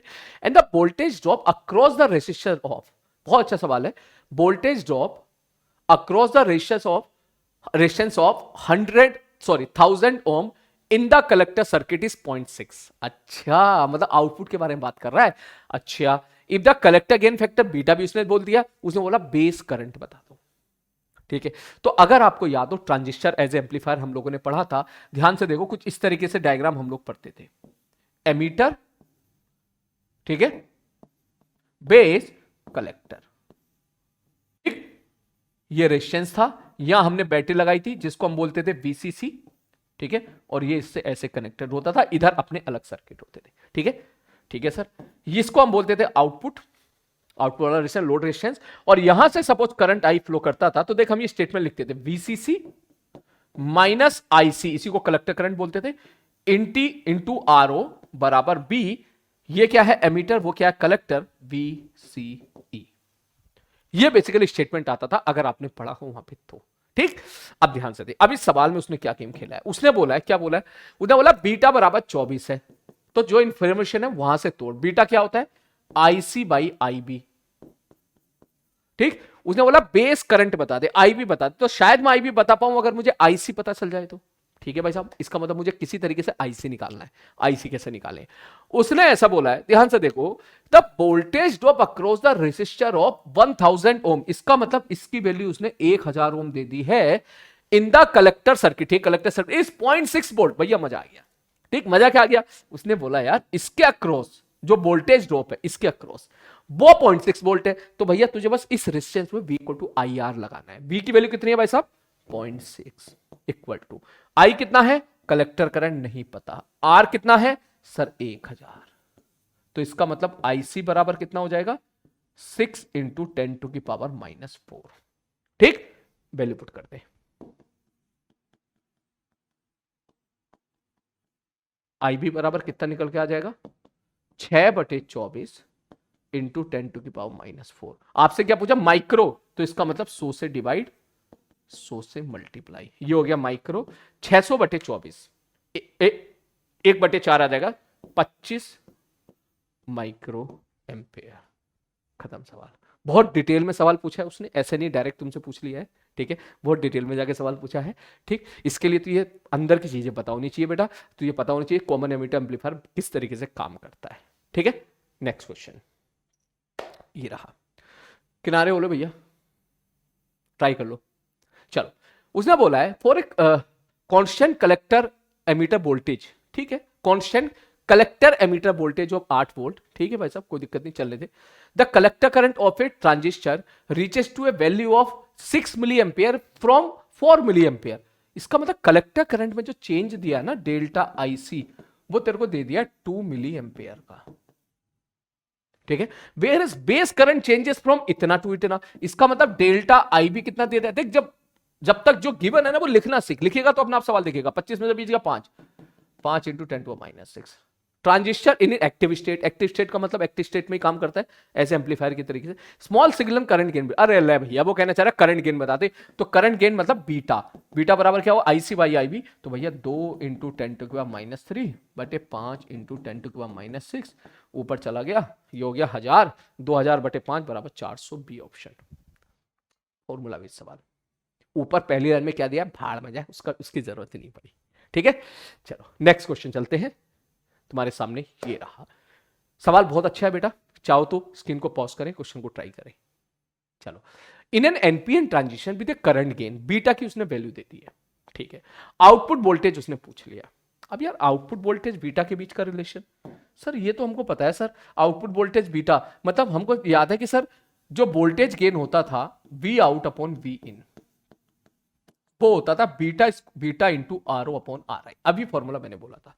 ठीक ठीक है सर, ओके अब शुरू करते हैं। उसने क्या आउटपुट वोल्टेज वी आउट पूछा है, क्या वी इन 1 मिली एम्पेयर है, ये मुझे यहां से पता चल गया, 10⁻³ इक्वल टू बीटा उसने दे रखा है कितना 100 इंटू आर ओ, ये आउटपुट रेजिस्टेंस है जो कि 10 इंटू 10⁴ है, 10 किलो ओम, बटे आर आई तुम्हें दे रखा है कितना 1000। ये जो कैपेसिटर लगाया है बेसिकली आपको पता होगा, ये कैपेसिटर हम लोग इस्तेमाल करते थे ताकि डीसी को ब्लॉक कर सके। ये आउटपुट साइड कैपेसिटर लगाते थे ताकि डीसी को ब्लॉक कर सके, वरना फिर होता है ना कि एम्पलीफायर इस्तेमाल हुआ, तूने स्पीकर इस्तेमाल किया और सपोज इससे डीसी करंट जाना स्टार्ट हो जाए, तो एक कॉन्स्टेंट करंट जाना स्टार्ट हो जाए अगर, तो फिर वो जैसी आवाज आना स्टार्ट हो जाती है। तो इसके लिए आपको थोड़ा वर्किंग में जाके पढ़ना पड़ेगा। अगर वर्किंग पढ़ लो बहुत अच्छी बात है, नहीं पढ़ो तो कोई बात नहीं, इसी से ही आपका सवाल हो जाएगा। तो अगर अपन क्वेश्चन को सॉल्व करें, ये जाएगा उधर, देख ये कितना हो, 4 और 2 6 0, 6 में से 3 जाएगा, 3 रह गए और ये खत्म। वी आउट बराबर यहां से कितना निकल का आ गया 1 बी। क्लियर है? और देख देख यहां पर इनपुट तूने 1 मिली वोल्ट का दिया है ना, तो आउटपुट तुझे 1 मिला, मतलब 1000 गुना आउटपुट मिल गया तुझे। ठीक है, चलो नेक्स्ट क्वेश्चन। शायद उसी पैटर्न पे फिर से जेई मेंस 22 का आया हुआ सवाल है। स्क्रीन को पॉज करें बेटा, क्वेश्चन को ट्राई कर लें। चलो क्या बोला उसने बोला बेस करंट को इतना चेंज किया तो कलेक्टर करंट में इतना चेंज आ गया, इसका मतलब तेरे को बीटा दे दिया। ठीक है, अब उसने बोला है कि आरओ भी दे दिया है, ठीक है, और इनपुट रेजिस्टेंस भी दे दिया है, पावर गेन पूछा है, तो power gain will be beta square into क्या आरओ बाई आर आई। ठीक है, बीटा स्क्वायर कितना होगा, बीटा क्या होगा, beta is IC by IB. IC में कितना चेंज है 10 इंटू 10⁻³ बाई बेस में कितना है 100 इंटू 10⁻⁻6 का स्क्वायर इंटू आरओ कितना भाई साहब 2, और ये कितना है ये, खत्म। सॉल्व कर लेना, इसके बाद सवाल सॉल्व हो जाएगा। सिंपल सा सवाल है, देख 6 ऊपर जाएगा, 3 0 1000 और 1 0 4 0 100 आ गया, 10⁴ आ जाएगा। इसका मतलब answer will be 2 into 10⁴, 2 answer आ जाएगा करेक्ट। जैसा कि आप लोगों ने देखा, सारे मेजॉरिटी ऑफ द क्वेश्चन तेरे उतने फॉर्मूले से बन जाएंगे जितने फॉर्मूले मैंने तेरे को बताए, उनकी अच्छे से प्रैक्टिस कर लेना बेटा। जो भी नोट्स से आप लोग पढ़े हो उन नोट्स पे जाके एक बार गो थ्रू हो जाना, ताकि कॉन्फिडेंटली आप वो फॉर्मूले लगा पाए। ठीक है, चलो अब चलते हैं आगे। हाँ, एक क्वेश्चन ये भी मैंने रखा था, ध्यान से देखो। उसने बोला सेमीकंडक्टर, ठीक है, the number density of intrinsic charge carrier at 27 degree Celsius. Screen को पॉज करें बेटा, क्वेश्चन को ट्राई करें, मैं यहीं पर हूं ले। ठीक है, अब बेसिकली कहानी क्या है, आप लोगों ने पढ़ा होगा 2 तरह के सेमीकंडक्टर हम लोगों ने देखे थे, इंट्रिंसिक और एक्सट्रिंसिक। एक होता है इंट्रिंसिक मतलब कोई प्योरिटी उसके अंदर, मतलब पूरा प्योर है, कोई इंप्योरिटी ऐड नहीं की है। एक होता था एक्सट्रिंसिक।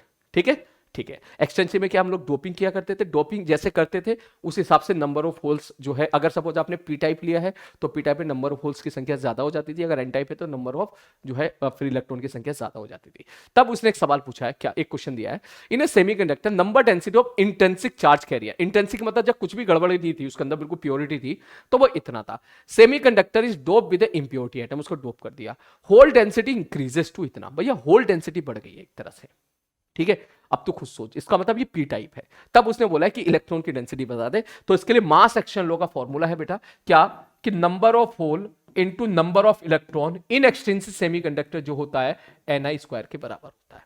मतलब सर नंबर ऑफ, आपसे ये H का मतलब होल है, मैं यहां पे इसको अच्छे से लिख देता हूं, नंबर ऑफ होल। उसने बोला नंबर ऑफ होल कितने हो गए 4.5 into 10⁻22 into number of electron, that is equal to number of जो ये free electron in intrinsic semiconductor, जिसकी वैल्यू कितनी है 1.5 इंटू 10⁻16 का होल स्क्वायर। अगर अपन इसको सॉल्व करेंगे तो नंबर ऑफ इलेक्ट्रॉन हो जाएगा कितना 1.5 गुणा 1.5 गुणा 10⁻16 दूनी 32 बटे 4.5 इंटू 10⁻22 इक्वल टू, सॉल्व करें 15 या 45 और ये हो गया 0.5 इंटू 10 टू की पावर 10। ठीक है, पूछा गया उसने 10 टू 9 के फॉर्म में पूछा है, तो 5 इंटू 10 टू की पावर 9। कितना सिंपल सवाल, फॉर्मूला बेस्ड सवाल, मास एक्शन लॉ पढ़ लेना जरूर। ठीक है, next question, homework logic gate के सवाल तो भाई तोड़ तोड़ के करो भाई तुम। अगला क्वेश्चन, कंसिडर ए सिचुएशन, ठीक है, in which a reverse bias current of a particular PN junction increases when it exposed to a light of wavelength इतना। During this process, ठीक है, enhancements in a carrier concentration take place due to the generation of electron hole pair। ठीक है, what is the value of battery? अरे यार सीधी सी बात है, यही एनर्जी है, इसी को बराबर करते भैया, एनर्जी का क्या होगा 1240 ईवी में चल रहा है, और एक इसमें भाई साहब नैनोमीटर में बटे 620। खत्म कहानी, सॉल्व करके देख ले कितना जा रहा है, अप्रोक्सीमेटली 2 वोल्ट जा रहा है। मतलब अगर तूने सेमीकंडक्टर ना पढ़ा, मॉडर्न फिजिक्स पढ़ी है, तो भी तू लगा देगा कि ये तेरा आंसर होगा। ठीक, आई होप तुम्हें बात पता हो, इसके पीछे की कहानी जो है, बैंड बैग क्या है, कि जो भी इसके पीछे का जो भी फंडा है, अगर पता हो बहुत अच्छी बात है, नहीं पता हो तो जाने दे। ठीक है, अक्सर ऐसे सवाल एक ही फॉर्मूले से हो जाते हैं, 1240 बटे लैम्डा से। ठीक है, नेक्स्ट अगला क्वेश्चन, होमवर्क स्टेटमेंट 2, स्टेटमेंट आओ चेक कर लेते हैं। By doping silicon semiconductor with pentavalent material the electron density increases. अच्छा ठीक है भैया, ओके, बढ़ जाती है, बात सही है। पेंटावैलेंट मटेरियल डाले तो फालतू इलेक्ट्रॉन आ जाएंगे, फालतू इलेक्ट्रॉन आएंगे तो भैया P type N type semiconductor बन जाएगा। N type semiconductor net negative charge, ना भैया ये गलत है, ऐसा नहीं होता है। ठीक है, चाहे वो एन टाइप हो या पी टाइप हो, होता तो न्यूट्रल ही है। जो फ्री इलेक्ट्रॉन होते हैं, मैं थोड़ी रिवाइज करा देता हूं, जो भी आप इलेक्ट्रॉन को फ्री करते थे ना, उसको हम लोग 3 तरीके से पढ़ते थे। पहला तरीका, हम लोग बोलते थे कि सर अगर इलेक्ट्रॉन फ्री हो गया तो बेसिकली वो बेसिकली मटेरियल को छोड़ के हवा में नहीं आया, वो वहीं पर ही है, लैटिस स्ट्रक्चर के अंदर ही है, पहली बात। दूसरा, इसी चीज को इस तरीके से समझाते थे कि अरे सर वो इलेक्ट्रॉन जो था ना, पहले जो था ना वैलेंस बैंड में था, अब इलेक्ट्रॉन जो है कंडक्शन बैंड में चला गया। कंडक्शन बैंड में चला गया तो हम बोलेंगे भैया आजाद हो गया। ठीक, आजाद हो गया तो इसका मतलब अब वो जो है करंट में पार्टिसिपेट कर सकता है। ठीक, तो वो बैंड थ्योरी के हिसाब से हम लोग बोलते थे, लेकिन एटम तो न्यूट्रल ही रहेगा ना, एटम थोड़ी ना चार्ज हो जाएगा, बात समझ में आ रही है। और वही इलेक्ट्रॉन जो है फिर जो है इधर उधर जाके हुड़दंग मचाता था, फिर किसी से टकरा गया, फिर किसी से टकरा गया, फिर उससे टकरा गया, और टकराने के बाद जो है वो कहीं ना कहीं बॉन्ड को तोड़ा करता था, जिसकी वजह से जो कंडक्टिविटी थी वो क्या हो जाती थी, बढ़ जाया करती थी। ये बेसिकली कहानी है। तीसरा तरीका वो तो मैं क्लास में बताऊंगा, यहाँ एक्सप्लेन नहीं कर पाएंगे। ठीक, लेकिन अभी से तेरा काम इतने से ही हो जाएगा यहाँ पे, क्या कि सर देखो एन टाइप सेमीकंडक्टर हो या पी टाइप सेमीकंडक्टर हो, वो तुम्हारे क्या होते हैं, ओवरऑल न्यूट्रल होते हैं, क्योंकि एटम उसको छोड़ के जाता नहीं है। ठीक है, एटम नहीं, सॉरी इलेक्ट्रॉन उसको छोड़ के जाता नहीं है। नेक्स्ट, फिर से आई थिंक ये आपका होमवर्क है बेटा, जरूर ट्राई कर लीजिएगा। ठीक है, ये भी आपका होमवर्क है। देख रहा है तू कितने सिंपल सिंपल सवाल पूछे जा रहे हैं, जेई मेंस 2100 2200। ठीक है, लॉजिक गेट के तो सवाल ऐसे पूछे जा रहे हैं कि क्या ही बोले। ठीक है, नेक्स्ट, इन transition common ammeter mode amplifier की तक कब इस्तेमाल होता है, एक्टिव, कहां किस उसमें इस्तेमाल होता है, एक्टिव रीजन में। याद होना चाहिए तेरे को, ये सवाल 2021 में भी आया था, ये सवाल 2022 में भी आया था। ठीक है, 23 में नहीं आया था, इसका मतलब इस साल आ सकता है। क्या कि सर कॉमन एमीटर एम्पलीफायर जो हम पढ़ते हैं ना, एम्पलीफायर की तरह इस्तेमाल करने के लिए उसको एक्टिव मोड में रखते हैं हम लोग। नेक्स्ट, ठीक है भैया, अगेन होमवर्क। चलो नेक्स्ट, ये रहा, उससे बोला given each diode has a forward bias resistance of 30 ओम। ऐसा क्वेश्चन मैंने आपको अभी करा दिया है। ठीक है, करंट I1 विल बी, ध्यान से देखो, ये तुम्हारा हो जाएगा टूटा हुआ सर्किट। ठीक है, क्योंकि रिवर्स बायस में ये दोनों हो जाएंगे फॉरवर्ड बायस में, तो यहां पर यहाँ पे एक रेजिस्टेंस लगा देना, 20 वोल्ट 30 ओम का बोला है उसने, यहाँ 30 ओम लगा देना, यहाँ 30 ओम लगा देना। बिना पेन चलाए भी क्वेश्चन को तो सॉल्व कर सकता है। ट्राई मारे, चला जाए, ट्राई मारते। देख, उसने बोला है फॉरवर्ड बायस रेजिस्टेंस कितना भाई साहब 30, तो इसका मतलब इसको हटा के 30 लगा देगा, इसको हटा के 30 लगा देगा, 130 और 30 160, 130 और 30 160, 160 पैरेलल में 80, वो 80 और 20 मिलके क्या हो जाएंगे 100, तो इसका मतलब करंट विल बी 2 एम्पीयर। खत्म। ठीक है, बिना पेन चलाए, बिना डायग्राम बनाए, ये स्क्रीन की तरफ देखते ही तू क्वेश्चन को सॉल्व कर सकता है, और मैं चाहता हूं कि आप सब लोग ऐसा करो। ठीक है, नेक्स्ट क्वेश्चन, सेम पैटर्न पे सवाल है भैया, होमवर्क रहा आपका। नेक्स्ट, ज़ेना डायोड पे खूब प्रैक्टिस करा दी मैंने आज, होमवर्क। जब उसने मैक्सिमम करंट बोला है तो आप 120 मान के सॉल्व कीजिएगा। ठीक है, नहीं 120 नहीं, आप तो 120, 100 और 120 दोनों मान के सॉल्व करना, क्योंकि इसने मैक्सिमम किससे पूछा पता है, ज़ेना डायोड से पूछा है। समझ आ रही बात, अच्छे बात बताओ। ठीक, ज़ेना डायोड से करंट पूछा है उसने, यार इसको ट्राई कर लेते हैं, ध्यान से देख। ठीक सर, अगर ये जीरो है, ये जीरो है, तो ये हो जाएगा 60, ये हो जाएगा 60।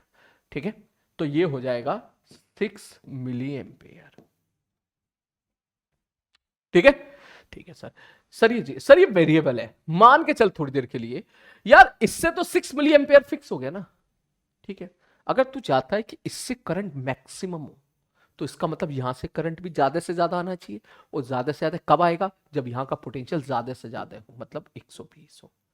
अगर 120, वो 60, पोटेंशियल डिफरेंस 60 और ये 4 है, तो इसका मतलब 15 मिली एम्पेयर का करंट आएगा, जिसमें से 6 उधर चला गया तो 9 नीचे चला जाएगा, तो मैक्सिमम जो होगा वो कितना आ जाएगा, 9 आ जाएगा। ठीक है, next homework. Homework, solar cell है बेटा, इसका कैरेक्टरिस्टिक्स जरूर पढ़ लेना। Solar cell, LED, photo diode, मैंने बोला था जरूर पढ़ लेना। ठीक है, नेक्स्ट।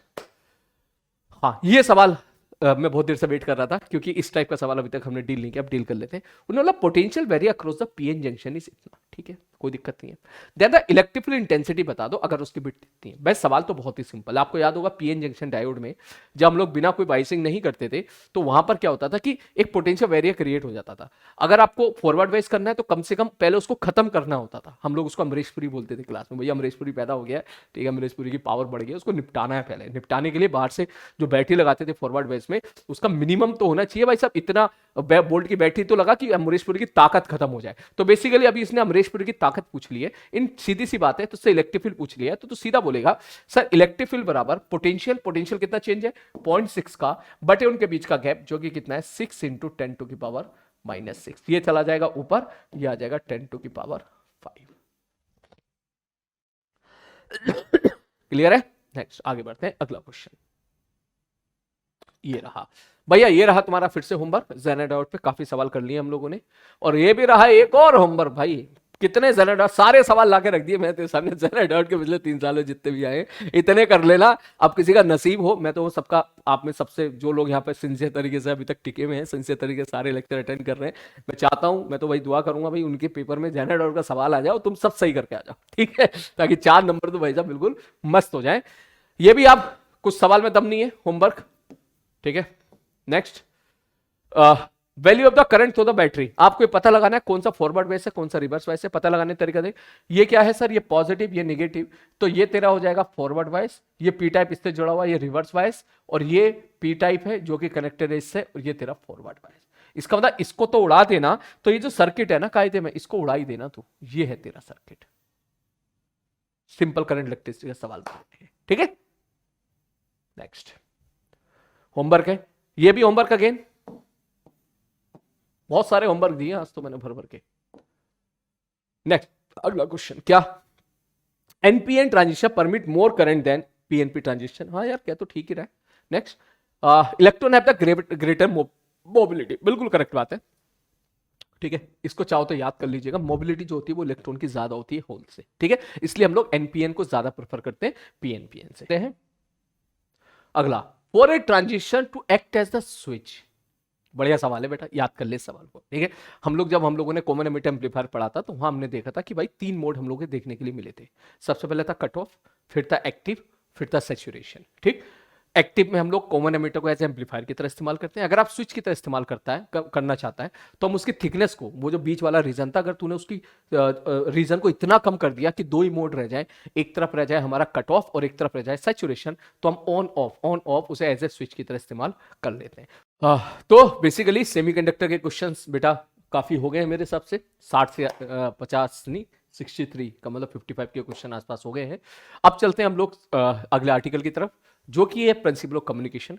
प्रिंसिपल ऑफ कम्युनिकेशन बेटा, एक चीज मैं आपको बता दूं कि कोई गारंटी नहीं कि आप कोई क्वेश्चन आए और आप सारे के सारे सवाल कर पाए, क्योंकि जब हम लोग कॉलेज में जाते हैं बीटेक में, इसको एक सेमेस्टर 6 महीना तो पढ़ते हैं, लेकिन हमारे लिए, हमारे जो सिलेबस में 12th के पॉइंट ऑफ व्यू से जो प्रिंसिपल ऑफ कम्युनिकेशन बहुत ही लिमिटेड है, तो उसमें जो भी आपके सर ने आपको थ्योरी पढ़ाई हो, ठीक है, वो थ्योरी एक बार रिवाइज कर लीजिएगा, और मॉड्यूलेटिंग इंडेक्स हो गया जैसे, इस पर बेस्ड जो क्वेश्चंस आते हैं वो एक बार जरूर देख लीजिएगा, और बाकी जो है कौन सी फ्रीक्वेंसी को जो है किस तरह से हम लोग भेजते हैं, जैसे कि हम लोग पढ़ते थे ground wave, sky wave, space, ये सारी चीजें एक बार जरूर एक तरीके से रिवाइज कर लीजिएगा, किस फ्रीक्वेंसी के लिए कौन सा जो है हम लोग मोड यूज करते हैं। बस इतना ही है, जितना आपके सर ने आपको पढ़ाया है उतना आप कर लीजिएगा, that is more than sufficient. बाकी हम क्वेश्चन के थ्रू एक बार देखते हैं। जैसे पहला क्वेश्चन आपके सामने ये रहा, ठीक है। उसने ऐसा बोला है, टीवी ऑन कर देता हूं, एन ऑडियो सिग्नल वीएम दे रखा है, सिंपल सा फॉर्मूला पे सवाल मुझे लग रहा है यहां पर, ये एक मिनट, हाँ ठीक, ओके। उसने ऐसा बोला, an audio signal v m equal to 20 sine something something amplitude modulate with a carrier इतना, find the value percentage percent modulation is. Value of the percent modulation basically एक फॉर्मूला होता है, आई होप आपको पता होगा, इसको म्यू से represent करते हैं, that is equal to AM by AC. अगर एएम के बारे में बात करें तो आप यहां पे देख सकते हो उसकी वैल्यू है 20, और एसी के बारे में बात करें तो एसी की वैल्यू यहां पर कितना दे रखा है 80 बराबर 1/4। अगर आप परसेंटेज के बारे में बात करेंगे 100 से मल्टीप्लाई करोगे तो दैट विल बी कितना 25%, 25%। ठीक, नेक्स्ट चलते हैं अगले क्वेश्चन की तरफ। स्टेटमेंट 1 वहां पे दे रखा है, speech signal of 2 kilohertz is used to modulate a carrier signal of 1 megahertz. I hope आपने ये चीज पढ़ी होगी कि जब किसी सिग्नल को हमें भेजना है तो किसी जिस सिग्नल के ऊपर जिस सिग्नल को हमें भेजना होता है उसको बोलते हैं मॉड्यूलेटिंग सिग्नल, और जिस सिग्नल के अंदर उसको सुपर इंपोज करके भेजते हैं उसको बोलते हैं कैरियर सिग्नल, जो उसको कैरी करके चलता है। ठीक, उसकी जो फ्रीक्वेंसी होती है हाई होती है। ठीक, और यहां पर उसने फ्रीक्वेंसी दे रखी है कितनी 1 मेगाहर्ट्ज से रखी है। ठीक, उसने बोला bandwidth requirement for the signal is 4 kilohertz. बिल्कुल सही बात है, यहां पे दो बैंड आते थे, दो साइड बैंड आते थे, उम्मीद आपको याद होगा। ठीक, यहां से अगर मैं बात करूं तो 2 किलोहर्ट्ज को और 1 मेगाहर्ट्ज को, 1 मेगाहर्ट्ज को आई होप आप ये बात समझ पा रहे हो कि मैं इसको 1000 किलोहर्ट्ज लिख सकता हूं। ठीक है, 1000 किलोहर्ट्ज में यहां पे लिख सकता हूं। तो अगर आपसे पूछा जाए कि भाई साइड बैंड क्या होगा, तो आपको याद होगा कि एक बार इन दोनों को जोड़ दिया करते थे और एक बार इन दोनों को घटा दिया करते थे, तो वो साइड बैंड आ जाते थे। तो अगर 1000 किलोहर्ट्ज में मैं 2 किलोहर्ट्ज जोड़ूंगा तो कितना आ जाएगा भाई साहब, ये आ जाएगा 1002 किलोहर्ट्ज। ठीक, ये अपर साइड बैंड आ जाएगा। उसी तरह लोअर साइड बैंड के लिए आप इसको घटाओगे तो आ जाएगा 998 किलोहर्ट्ज। इनके बीच का जो गैप है वो हो जाएगा आपका 4 किलोहर्ट्ज। इस पे काफी सारे सवाल पूछे गए, इसी को हम लोग बोल देंगे भाई साहब बैंडविड्थ। तो बिल्कुल सही बात है, bandwidth is 4 kilohertz and the side band frequencies are 1002 and 998 kilohertz. Clear है? ठीक, नेक्स्ट आगे बढ़ते हैं। इस पे काफी सारे क्वेश्चन पूछे गए, इसलिए इसकी प्रैक्टिस तो बेटा जरूर कर लेना। याद रखने का तरीका, एक बार जोड़ दो, ठीक है, एक बार घटा दो। नेक्स्ट अगला तुम्हारे सामने क्वेश्चन ये रहा, क्या transmitting station release wave of wavelength, ठीक है, a transmitting station release wave of wavelength 96 metre, ठीक है, capacitor is used in the resonance circuit. अच्छा ठीक है, रेजोनेंस सर्किट के बारे में बात हो रही है। ठीक है, the self inductance of the coil necessary for the resonance is. Screen को पॉज करें, क्वेश्चन को ट्राई करें। ठीक है, चलो स्टार्ट करते हैं। तो आपको याद होगा रेजोनेंस में जब हम लोग देखा करते थे तो रेजोनेंस में हम लिखा करते थे ओमेगा बराबर 2 पाई एफ, फ्रीक्वेंसी बराबर आता था 1/√LC। ठीक, यहां से अगर मैं स्क्वायर कर दूं तो 4 pi square frequency square equal to 1/LC। Frequency की जगह मैं यहां पे लिख सकता हूं 4 पाई स्क्वायर बराबर फ्रीक्वेंसी इंटू लैम्डा बराबर c, that mean c square upon lambda square equal to 1/LC। बस सारी इंफॉर्मेशन आपको गिवन है। क्वेश्चन इतना कंसाइज वे में यहाँ पे लिख रखा है उसने, बहुत इतने शॉर्टकट में दे रखा है लैंग्वेज उसकी कि ये आपको क्रैक करना पड़ेगा कि फॉर्मूला ओरिएंटेड क्वेश्चन है। लैम्डा की वैल्यू उसने आपको यहाँ पे दे दी है, सी आप यहाँ पे वैल्यूज पुट कर दीजिएगा, एल शायद उसने पूछा है और उसने सी की वैल्यू दे रखी है। ऑल्दो क्वेश्चन लंबा चौड़ा जाएगा, कैलकुलेशन अच्छी खासी जाएगी, क्योंकि जब आप यहाँ पे सी निकालोगे, एल निकालोगे तो पूरा टर्म नीचे की तरफ आ जाएगा। सॉल्व कर लीजिएगा, सॉल्व करके जो भी आंसर मैच करेगा वो करेक्ट आंसर होगा। नेक्स्ट अगला, ये क्वेश्चन थोड़ा सा रिपीटेडली आता रहता है इस टाइप का, प्लीज स्क्रीन को पॉज करें और जल्दी से कोशिश ट्राई करें, अपने नोट्स एक बार चेक करें कहीं इससे रिलेटेड फॉर्मूला आपको देखने के लिए मिले। हो गया? ठीक, ओके। तो बेसिकली इसने पूछा है, क्या पूछा है, the value of the x. X क्या? Modulating index. तो मॉड्यूलेटिंग इंडेक्स जो है, मॉड्यूलेटिंग इंडेक्स, उसका जो फॉर्मूला होता है आपको याद रखना है, ए मैक्स माइनस ए मिनिमम बटे ए मैक्स प्लस ए मिनिमम। उसने ऐसा बोला है कि जो मैक्सिमम एम्पलीट्यूड है वो 16 है, 16 माइनस 8 इज 8 और 16 प्लस 8 इज 24 इक्वल टू 1/3। अगर परसेंटेज के बारे में बात करेंगे तो ये जाएगा 33% के आसपास, तो answer will B 33.33। Nearest integer के फॉर्म में आप आंसर क्या दोगे यहाँ पे 33। क्लियर है? नेक्स्ट क्वेश्चन, नेक्स्ट क्वेश्चन ये रहा एक 25 मीटर बड़ा एंटीना है, ठीक है, is mounted on antenna tower, the height of the antenna tower is 75 meter, wavelength in meter for the signal transmitted by this antenna would be. ठीक है, बहुत ही ट्रिकी सवाल है। ठीक, शायद आपको पता हो कि height of the antenna required होता है लैम्डा बाई 4, जिसकी वैल्यू उसने दे रखी है भाई साहब 25 मीटर। दैट मींस लैम्डा बराबर इससे जो हम ट्रांसमिट कर सकते हैं वेवलेंथ, उसकी वेवलेंथ कितनी होनी चाहिए भाई साहब 100 meter. D option is correct. ठीक, ऐसे क्वेश्चंस एक बार देखना बहुत जरूरी है, वरना कभी कभी बच्चा ये भी करता है कि 2575 दोनों को जोड़ के फिर वहां से आंसर निकाल देता है। ठीक, तो एक बार ऐसे क्वेश्चन पे बेटा देखना बहुत जरूरी है। चलते हैं नेक्स्ट क्वेश्चन की तरफ। ये रहा, ठीक, टू आइडेंटिकल एंटीना माउंटेड, मैं किनारे हो रहा हूं, ट्राई मारो उस क्वेश्चन को जल्दी से।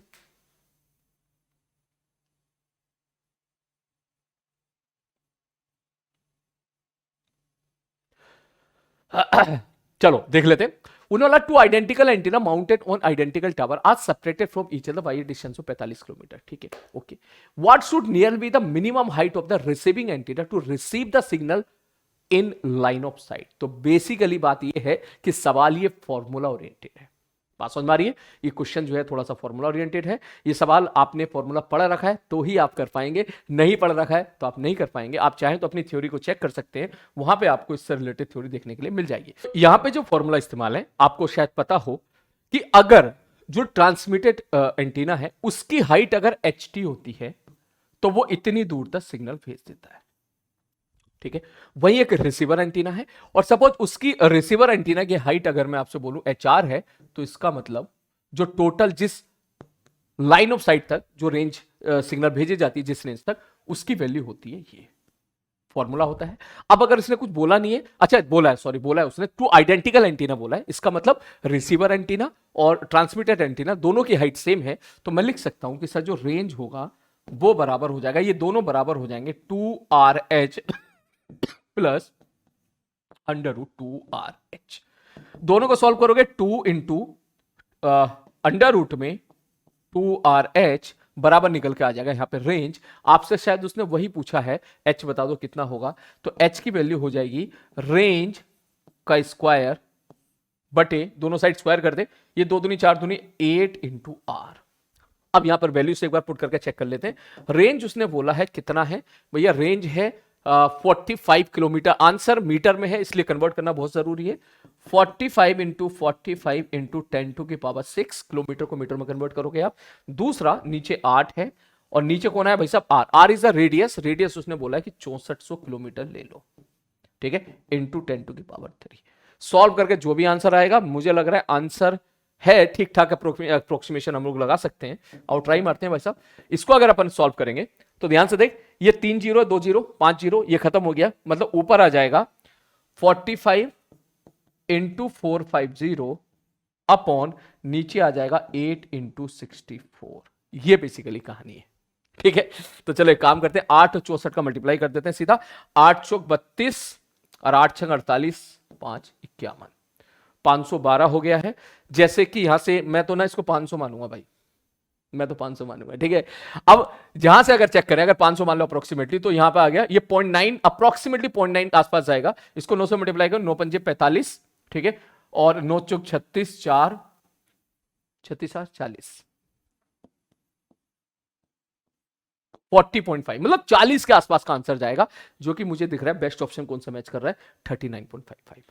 ठीक है, इस तरीके से ये फॉर्मूला है, इस फॉर्मूला को याद रखना, इससे बच नहीं सकते। इसका डेरिवेशन हम लोग अक्सर देखते नहीं है अपने सिलेबस में, हम लोग ज्यादातर देखते नहीं, चाहे तो कुछ किताबों में डेरिवेशन से गिवन भी होता है। यहाँ पे याद रखना 2 एंटीना है, एक है कौन सा ट्रांसमिटेड एंटीना, एक कौन सा था रिसीवर एंटीना। चलते हैं नेक्स्ट क्वेश्चन की तरफ।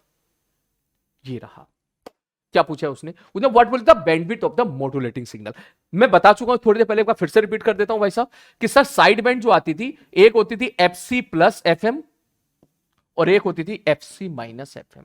सॉरी, आगे वाली प्लस पीछे वाली माइनस, FC माइनस FM और ये क्या होती थी FC प्लस FM। इनके बीच का जो गैप होता था 2 FM, इसको बोला करते थे हम लोग बैंडविड्थ। ये मैंने साइड बैंड बताया है, ठीक, ये बेसिकली ये वो वाली कहानी है जब हम किसी वेव को बेसिकली लंबे टूर पे हमको भेजना होता था तो हम क्या करते थे, उसको किसी कैरियर वेव में सुपर इंपोज करा दिया करते थे। ठीक, वही क्वेश्चन है यहाँ पर। उसने बोला कैरियर सिग्नल, कैरियर सिग्नल का मतलब बेसिकली इसमें इसको सुपर इंपोज करा के भेजना है। किसको भेजना है? इसको भेजना है, इसको, इस मॉड्यूलेटिंग सिग्नल को भेजना है। उसने बोला बैंडविड्थ बता दो कितनी होगी, तो बैंडविड्थ तो भैया 2 इंटू एफ एम हो जाएगा। अब तुम्हें निकालना है एफ एम कहां पर है। सर ये है हमारा ओमेगा, तो आप लिखोगे सर ओमेगा बराबर 2 pi f m equal to 1.57 into 10⁸। अगर वैल्यूज पुट करेंगे तो भैया 2 इंटू 3.14 इंटू एफ एम बराबर 1.57 इंटू 10⁸। काटापीटी कर भैया, इससे कट गया 2 बार, ये 4 बार आ गया। एफ एम बराबर आ जाएगा 10⁸/4। तो जो आंसर होगा वो हमारा आ जाएगा 10⁸/2 5 इंटू 10⁸। तो चलते हैं नेक्स्ट क्वेश्चन की तरफ। यहां पे इसका आंसर बेटा करेक्ट कर लेना, ये आंसर थोड़ा सा गलत दे रखा है। ठीक है, answer will be 5 into 10⁷ hertz. Next, अगला top match the list, information based सवाल है, इसको जरूर एक बार देख लीजिएगा। मैं सीधा लिखूंगा, रट्टा मारो। ये जो थर्मोस्फेयर, मेसोस्फेयर, स्ट्रेटोस्फेयर और ये ट्रोपोस्फेयर है, इनके बारे में जो भी इंफॉर्मेशन आपको सन ने आपने पढ़ाई है बेटा, वो जरूर एक बार नोट्स में देख लीजिएगा। इस पे बेस्ड सवाल 2 या 3 बार ही आए हैं और ये क्वेश्चन ऐसे होते हैं, प्योरली थ्योरेटिकल क्वेश्चन होते हैं। इसको जरूर एक बार देख लेना। नेक्स्ट क्वेश्चन, उसने बोला इन एम्पलीट्यूड मॉड्यूलेशन, ठीक है, द मैसेज सिग्नल इतना एंड कैरियर सिग्नल इतना, ठीक है, the modulated signal is now contain the message signal with lower side band and the upper side band। अभी मैंने बताया था lower side band, upper side band. Upper side band क्या होता है? एफएम प्लस एफसी, और जो लोअर साइड बैंड होता है वो एफसी माइनस एफएम, मतलब एक बार जोड़ना एक बार घटाना। ठीक, उसके बाद there about the bandwidth of the modulating signal. Bandwidth पूछ लिया, बैंडविड्थ कितना होगा, तो वो हो जाएगा 2 इंटू एफएम। अभी क्वेश्चन हम लोगों ने देखा था 2 इंटू, बड़े सुकून से एफएम निकालो पहले। एफएम कहां से निकलेगा सर? ये है इसकी फ्रीक्वेंसी 2 पाई एफ, मतलब एफ की जो वैल्यू है वो 10⁻⁵ 10⁻⁵, तो ये तुम्हारी हो जाएगी बैंडविड्थ 2 इंटू 10⁵, मतलब 200 किलोहर्ट्ज। A option. ठीक है, रिपीटेडली इस पे 3-4 सवाल पूछे गए हैं, मैं एक बार फिर से बता देता हूं। बैंडविड्थ होती है 2 इंटू एफ एम। ठीक है, साइड बैंड में एक जो अपर साइड बैंड आता है वो आता है एफएम प्लस एफसी, और लोअर साइड बैंड आता है एफसी माइनस एफएम। एक बार जोड़ दो, एक बार घटा दो। ठीक है, नेक्स्ट अगला क्वेश्चन, सेम पैटर्न पे फिर क्वेश्चन आया था। मैसेज सिग्नल की फ्रीक्वेंसी दे दी है, पीक वोल्टेज दे दिया है, ठीक है, मॉड्यूलेटिंग दे दिया है। उसने क्या बोला? Modulation index. मॉड्यूलेशन इंडेक्स अभी हम लोगों ने देखा था, म्यू बराबर हम लोग बोला करते क्या, एएम बाई एसी। चेक करो वैल्यू, एएम कितना दे रखा है उसने भाई साहब, मैसेज सिग्नल कितना है 20, और एसी का जो एम्पलीट्यूड है वो कितना दे रखा है भाई साहब, पीक वोल्टेज इज 20, 20/20 बराबर 1, खत्म। हाँ, मॉड्यूलेशन इंडेक्स पे 3-4 सवाल, 3 सवाल मैंने यहां पे करा दिए, लेकिन काफी सारे सवाल पूछे गए। एक बार फॉर्मूला बेटा जरूर देख लीजिएगा इसका। चलते हैं नेक्स्ट क्वेश्चन की तरफ। ये रहा, maximum amplitude for an amplitude modulated wave is found to be 12 volt while the minimum amplitude 3 volt. अभी थोड़ी देर पहले क्वेश्चन कराया था बेटा, क्या मॉड्यूलेटिंग इंडेक्स यहां का क्या निकल के आता था, ए मैक्सिमम जो कि कितना था 12 माइनस ए मिनिमम जो कि कितना था 3 बटे ए मैक्सिमम प्लस ए मिनिमम, कितना हो गया 6/15। ठीक है, सही आ रहा है ना? सॉरी 6/15 नहीं, 12 में से 3 गया, 9/15। ठीक, तो ये हो जाएगा इक्वल टू, उसने बोला है किसके बराबर करना है, 0.6x के बराबर करना है। अगर आप इसको सॉल्व करोगे तो 15 छक्कर 90, x की वैल्यू निकल के आ जाएगी कितनी, 1। ठीक, सेम पैटर्न पे दोबारा रिपीट हुआ है। ठीक, डाटा चेंज करके आया, इसका तो फॉर्मूला आप याद ही कर लो। ठीक है, नेक्स्ट अगला, amplitude modulated wave is represented by इतना। इसके थोड़ा डिटेल में चलते हैं। देखो ध्यान से देखो, आप लोगों ने शायद ये चीज पढ़ा हो, जो मॉड्यूलेशन हम लोग पढ़ते हैं। सपोज एग्जाम्पल के तौर पे आपको M sine omega M T, इस वेव को एग्जाम्पल के तौर मैंने कह दिया सीएम, इस वेव को आपको भेजना है एक जगह से दूसरी जगह। ठीक है, फ्रीक्वेंसी इसकी कम है, रास्ते में निपट जाएगी, इसलिए हम क्या किया, सपोज मैंने इसको किसी कैरियर वेव के अंदर फिट किया। उस कैरियर वेव की जो इक्वेशन है उसको मैंने बोला थोड़ी देर के लिए ए सी साइन ओमेगा सी टी। इसको मैंने बोला, इसको क्या नाम देते हैं आप लोग, कुछ भी नाम बोल देते हैं, इसको लिख देते हैं मॉड्यूलेटिंग वेव, इसको बोल देते हैं कैरियर वेव। ठीक, तो जिस वेव को हम भेज रहे होते हैं उसको बोलते हैं मॉड्यूलेटिंग वेव, जो लेके जा रही होती है उसको बोलते हैं कैरियर वेव। जब हम इसको सुपर इंपोज करते हैं तो जो वेव हमको मिलती है उसको बोलते हैं मॉड्यूलेटेड वेव। तीन टर्म है बेटा, याद रखना। मॉड्यूलेटिंग वेव, ठीक, इसको बोलेंगे कैरियर वेव, इसको बोलेंगे मॉड्यूलेटेड वेव। और ये सुपर इंपोज करने के बाद जो स्टेटमेंट आता है, जो मैं डायरेक्ट लिख रहा हूं, वो आता है AC plus AM sign omega MT। Detail में जाने के लिए आप नोट्स देखिएगा, मैं यहाँ पे थोड़ा सा रिजल्ट ओरिएंटेड होकर बता रहा हूं, इनटू ओमेगा CT। अब अगर मैं यहां से AC कॉमन निकाल लूं, ये आ जाएगा 1 प्लस AM बाई AC, ठीक है, sign omega MT into sine omega CT।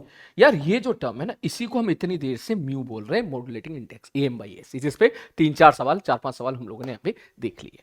अब आगे बढ़ते, मुझे लगता है ये वाली इक्वेशन जो उसने दी है ना, ये वाली इक्वेशन वो यही दे देंगे, ठीक। अब अगर आप इसको ध्यान से देखोगे तो भैया AC एक सी ये कौन है, 10 है, 1 की जगह 1 है, AM बाई AC जगह क्या है, 0.2 है।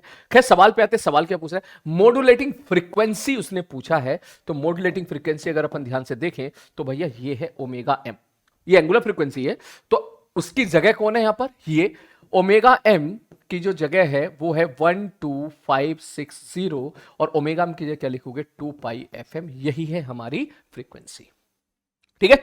नेक्स्ट आगे बढ़ते हैं, अगर यहां से सॉल्व करोगे 12560 अपॉन 2 इंटू ये हो जाएगा 3.14, this is equal to FM।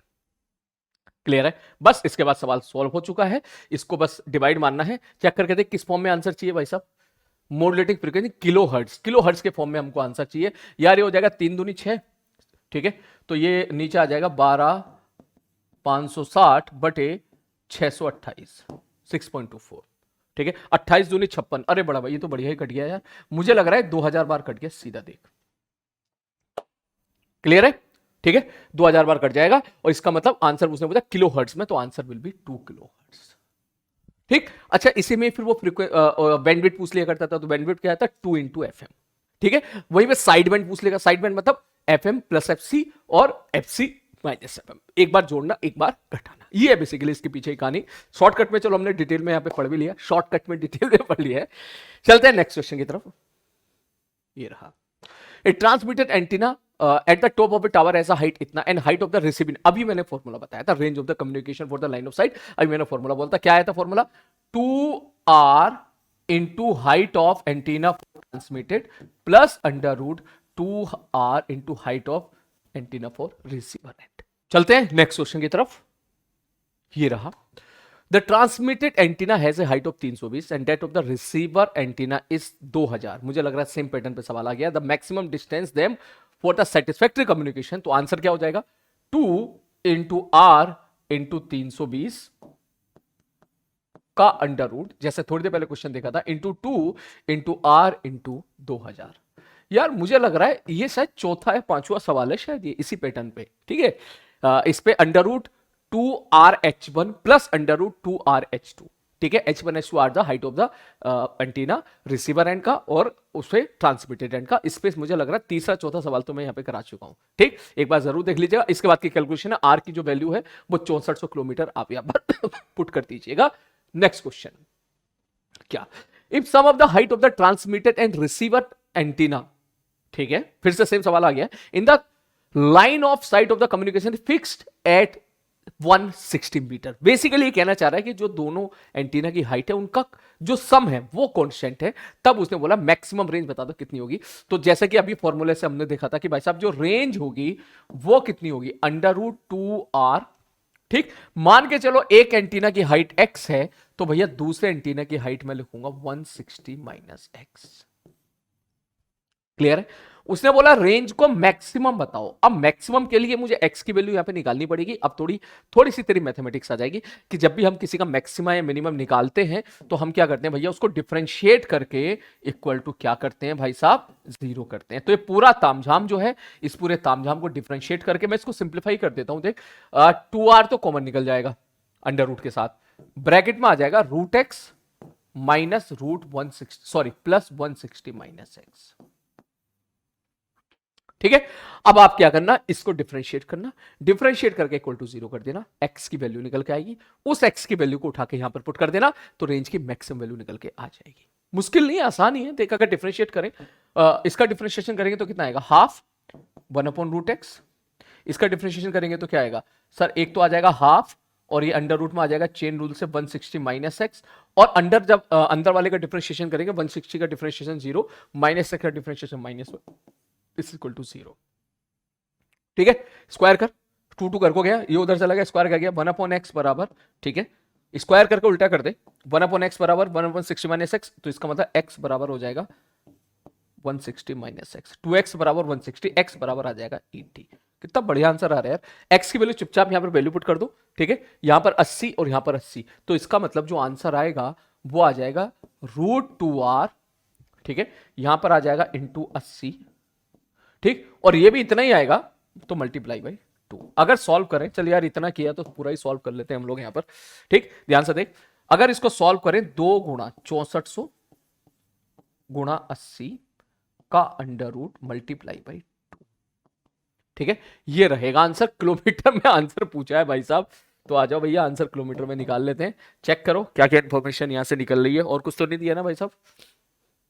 नहीं, एक गलती कर दी, 6400 किलोमीटर है ना, इंटू 10⁻³ और करना पड़ेगा, ठीक है। चल देख 64 में से 8 बाहर आ गया, 8 दूनी 16 में से 4 बाहर आ गया, 3 0 ये 3 0 ये 3 0 और बाहर आ गया, और 1 2 पहले से बाहर इंतजार कर रहा है। 8 चौक 32 दूनी 64,000 मीटर बराबर 64 किलोमीटर आंसर निकल गया भाई साहब। 64 is the correct answer. Clear है? चलो बढ़ते हैं नेक्स्ट क्वेश्चन की तरफ। तेरे सामने ही रहा, कैरियर वेव विथ एम्पलीट्यूड 250, ठीक है, volt is amplitude modulated by a sinusoidal baseband of amplitude इतना, ratio of the maximum amplitude to the ratio of the minimum amplitude to the maximum amplitude बता दो। भाई साहब अभी थोड़ी देर पहले मैंने बताया था, देख ध्यान से देख, ये जो मैंने पूरा एक्सप्लेन किया था यहां से, इसका मैक्सिमम एम्पलीट्यूड कितना होगा, ये एम्पलीट्यूड होगा, ये मैक्सिमम कब होगा, जब इसकी वैल्यू 1 हो जाए, मतलब AC प्लस AM, और मिनिमम कब होगा, जब ये -1 हो जाएगा, मतलब AC माइनस AM। तो इसका मतलब मैं लिख सकता हूं, मैक्सिमम एम्पलीट्यूड के बारे में बात करें तो आप लिखोगे AC प्लस AM, और अगर मैं मिनिमम एम्पलीट्यूड के बारे में बात करूंगा तो आप बोलोगे AC माइनस AM। पूछा क्या उसने? अच्छा, दोनों का रेशियो पूछ लिया, इसका मतलब इनका रेशियो पूछ लिया, ठीक है। AC कितना दे रहेगा भाई, चेक कर, 250 प्लस 150 बटे 250 माइनस 150, कितना हो गया? 400 बटे 100 बराबर 4, ठीक है, और ये किसके बराबर करना है, ये करना है भैया 50 बटे x के बराबर करना है। तो बड़ा अजीबोगरीब आंसर जा रहा है, कुछ उल्टा पुल्टा तो नहीं कहा, सॉरी उल्टा किया मैंने, ध्यान से देखो यहाँ पे लिखा है कि रेशियो किसका लेना है, मिनिमम टू द मैक्सिमम लेना है, ठीक है। तो मिनिमम टू द मैक्सिमम का रेशियो आएगा 1/4, दैट इज इक्वल टू 50 बटे x, तो x की वैल्यू जो निकल के आ जाएगी वो निकल के आ जाएगी 200, ठीक है। मुझे लग रहा है 5वां छठा सवाल है, ठीक है, सेम पैटर्न पे आया हुआ है। अच्छा, इससे ये भी पूछता था मॉड्यूलेटिंग इंडेक्स बता दो, मतलब AC बाई AM बता दो, रेशियो देख के निकाल दोगे आप बड़े फटाक से। नेक्स्ट क्वेश्चन ये रहा, फिर से मुझे लग रहा है सेम पैटर्न पे सवाल है। The maximum the minimum voltage of the amplitude modulation इतना दे रहेगा, परसेंटेज मॉड्यूलेशन बता दो कितना होगा। क्या लिखोगे, मैक्सिमम माइनस मिनिमम बटे मैक्सिमम प्लस मिनिमम इंटू 100। अगर आप परसेंटेज के बारे में बात कर रहे हो तो 40/80, 40/80 कितना होता है भाई, 40/80 होता है 1/2 इंटू 50, 50%, बी ऑप्शन, ठीक है। चलो बढ़ते हैं आगे, ये रहा, ठीक है। उन्हें बोला at a particular station the TV transmission tower has a height of इतना, ठीक है, to triple its coverage range. अच्छा, इसकी जो रेंज है उसको 3 गुना करना है, ठीक है। तो बता दो, आपको पता होगा इसका जो फॉर्मूला था, ठीक, R बराबर जो रेंज का जो फॉर्मूला आया था वो क्या था, √2RH। रेंज को 3 गुना करना है, तो इसका मतलब इसको 9 गुना कर दो। 100 मीटर है, 100 मीटर का 9 गुना कितना हो जाएगा, 900 मीटर, इसका मतलब, ठीक, क्लियर है, ठीक। चलो, अरे हाँ यही है भाई, सिंपल फॉर्मूला सवाल है, रेंज √2RH, ये सिंगल है ना, ओनली एक सिंगल एंटीना है, तो √2RH, रेंज को 9 गुना करना है, तो सॉरी 3 गुना करना है, तो H को कितना गुना कर दो भाई साहब, 9 गुना कर दो। चलो बढ़ते हैं अगले क्वेश्चन की तरफ। नेक्स्ट क्वेश्चन ये रहा, द टीवी ट्रांसमिशन टावर, ठीक है, at a particular station as a height of 125 meter, ठीक है भाई साहब, for doubling the coverage of its range, same सवाल, थोड़ी देर पहले उसने 3 गुना करना चाहा था, अब 2 गुना करना चाहे, आराम से करो। उसको 2 गुना करने के लिए इसका मतलब जो h है उसको 4 गुना करना पड़ेगा।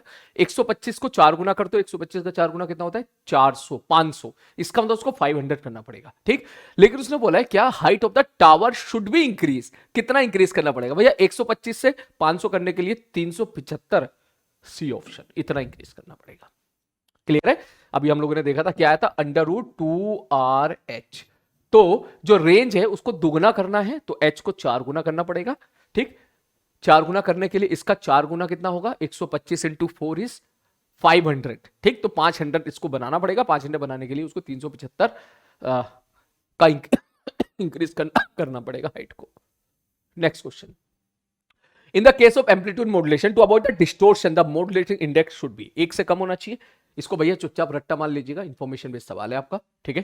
यही ऑप्शन है ना इसका, हाँ यही ऑप्शन है। नेक्स्ट क्वेश्चन, अगला, height of the transmitted antenna at the top of the tower is इतना and that of the receiver antenna 49। Repeat हो गया सवाल, द मैक्सिमम डिस्टेंस कितना होना चाहिए सेटिस्फैक्टरी कम्युनिकेशन एलओसी, खत्म सवाल, इज इतना वैल्यू। आई थिंक आपको ये फॉर्मूला अब तो इतना याद हो गया होगा, शायद 5-6 बार ये सवाल आ चुका है। √2R H1 plus √2R H2 कितना है 49, ठीक है। आप इसको सॉल्व करोगे तो √2R कॉमन निकल कर आ जाएगा √2R, ठीक। अंडर रूट का 25 5 बाहर आएगा, 7 5 12, 12 से मल्टीप्लाई हो गया, खत्म, यही है आंसर और क्या है, ठीक है। इसको किसके बराबर करके k निकालना है, चलो आ जाओ शुरू हो जाओ। तो क्या लिखोगे, दिस इज इक्वल टू कितना k √5 इंटू 10⁻²। इसको सॉल्व कीजिएगा जब 2 इंटू r की वैल्यू कितनी है 64 इंटू 10⁵, ठीक है, का under root into 12 equal to k √5 into 100, ठीक है। आंसर किस फॉर्म में पूछना, के फॉर्म में आंसर देना, नियरेस्ट इंटीजर टाइप सॉल्व करना है। इसके बाद तो अब तो आप कर लोगे, ठीक है। आओ कर लेते हैं थोड़ा सा भाई। तो बेसिकली भैया सीधा ना के की वैल्यू निकाल ले, सबसे बढ़िया ये के की value equal to 2 into 64 into 10⁵, 12 को भी अंदर ले ले, 12 गुणा 12 बटे 5 नीचे ले आ और 100 अंदर लेके आ जा, 4 0 बढ़ा के, ठीक है। सबसे बेस्ट तरीका यही है, कोई लफड़ेबाजी नहीं। इसके बाद सॉल्व करना है, 4 0 से ये चला गया, ठीक है, 5 दूनी 10, ये 2 बार चला गया, ठीक है। अब देख कितना बढ़िया हो गया, देख 2 और 2 4 में से 2 बाहर आ गया, 64 से 8 बाहर आ गया और 12 बाहर हमारा है, 12 ठीक 96, 96 इंटू डी 6 दूनी 12, 196, सही जा रहा है क्या, 8 दूनी 16, नहीं कुछ गलती तो नहीं होगी, चेक कर लेते हैं भाई साहब। 12 पंजे सॉरी 8 दूनी 16, 16 इंटू 12 भैया, ठीक है, 12 छंग 72, 12 का 12 7, 192 इज द आंसर। 8 दूनी 16 दूनी 32, 192, हाँ करेक्ट आंसर, ठीक है। कैलकुलेशन में सवाल था जैसा भी थोड़ी देर पहले हम लोगों ने किया था। नेक्स्ट क्वेश्चन, हाँ इसमें मैं आपकी कोई मदद नहीं कर सकता, ये आपको याद रखना है, television signal, radio signal, high जो भी होता है इनकी क्या फ्रीक्वेंसीज होती है, इनको रट्टा मार लीजिएगा। नेक्स्ट, उन्हें बोला एम्पलीट्यूड मॉड्यूलेटेड वेव, हाँ ये फिर से रिपीट हो गया सवाल जो थोड़ी देर पहले मैंने बताया। टोटल क्या बोला है, bandwidth of the amplitude modulated waves. आपको याद होगा जब अभी हमने इसको सॉल्व किया था तो मॉड्यूलेटेड वेव जो निकल के आया था वो क्या निकल के आया था, AC plus AM into sine omega MT, और यहां पर क्या था भाई साहब, साइन ओमेगा CT। ये बेसिकली कहानी थी। तो यहां से आपसे क्या पूछा, total bandwidth of the amplitude modulated wave, इसका मतलब 2 FM will be our answer. 2 FM निकालो, और FM के लिए क्या कहां जाना पड़ेगा भैया तेरे पास, ओमेगा M पे, ये रहा तुम्हारा FM। FM बराबर 10⁴। इसका मतलब जो आंसर होगा वो हो जाएगा 2 FM, 2 इंटू 10⁴। तो भैया 10⁴ को हम लिख सकते हैं 10 किलोहर्ट्ज, ठीक है। तो 20 kilohertz will be the answer, C option. पता ना क्या दे रखा भाई, सी ऑप्शन इज करेक्ट, ठीक है। तो ये वही सवाल है जो मैंने अभी थोड़ी देर पहले आप लोगों को बोला था करने के लिए, कि यहां से अच्छा मॉड्यूलेटिंग इंडेक्स भी पूछ सकता है, AC बाई है, वो तो साफ साफ दिख रहा है 0.4 है, यहाँ पर कॉमन बाहर निकाल लिया था ना उसको। नेक्स्ट, अगला खत्म हो गया क्या, ठीक है। तो बेसिकली प्रिंसिप VOC के सवाल जितने बेस्ट पॉसिबल हो सकते थे टाइम कंस्ट्रेंट में, वो हम लोगों ने करे। इससे जो सीख मिली बेटा ऐसे तो मैं चाहे 1000 सवाल कर लो, ठीक है, 500 सवाल कर लो, 100 सवाल कर लो, कोई लिमिट नहीं है, जितना चाहे उतने क्वेश्चन करो, कोई लिमिट नहीं है, ठीक है।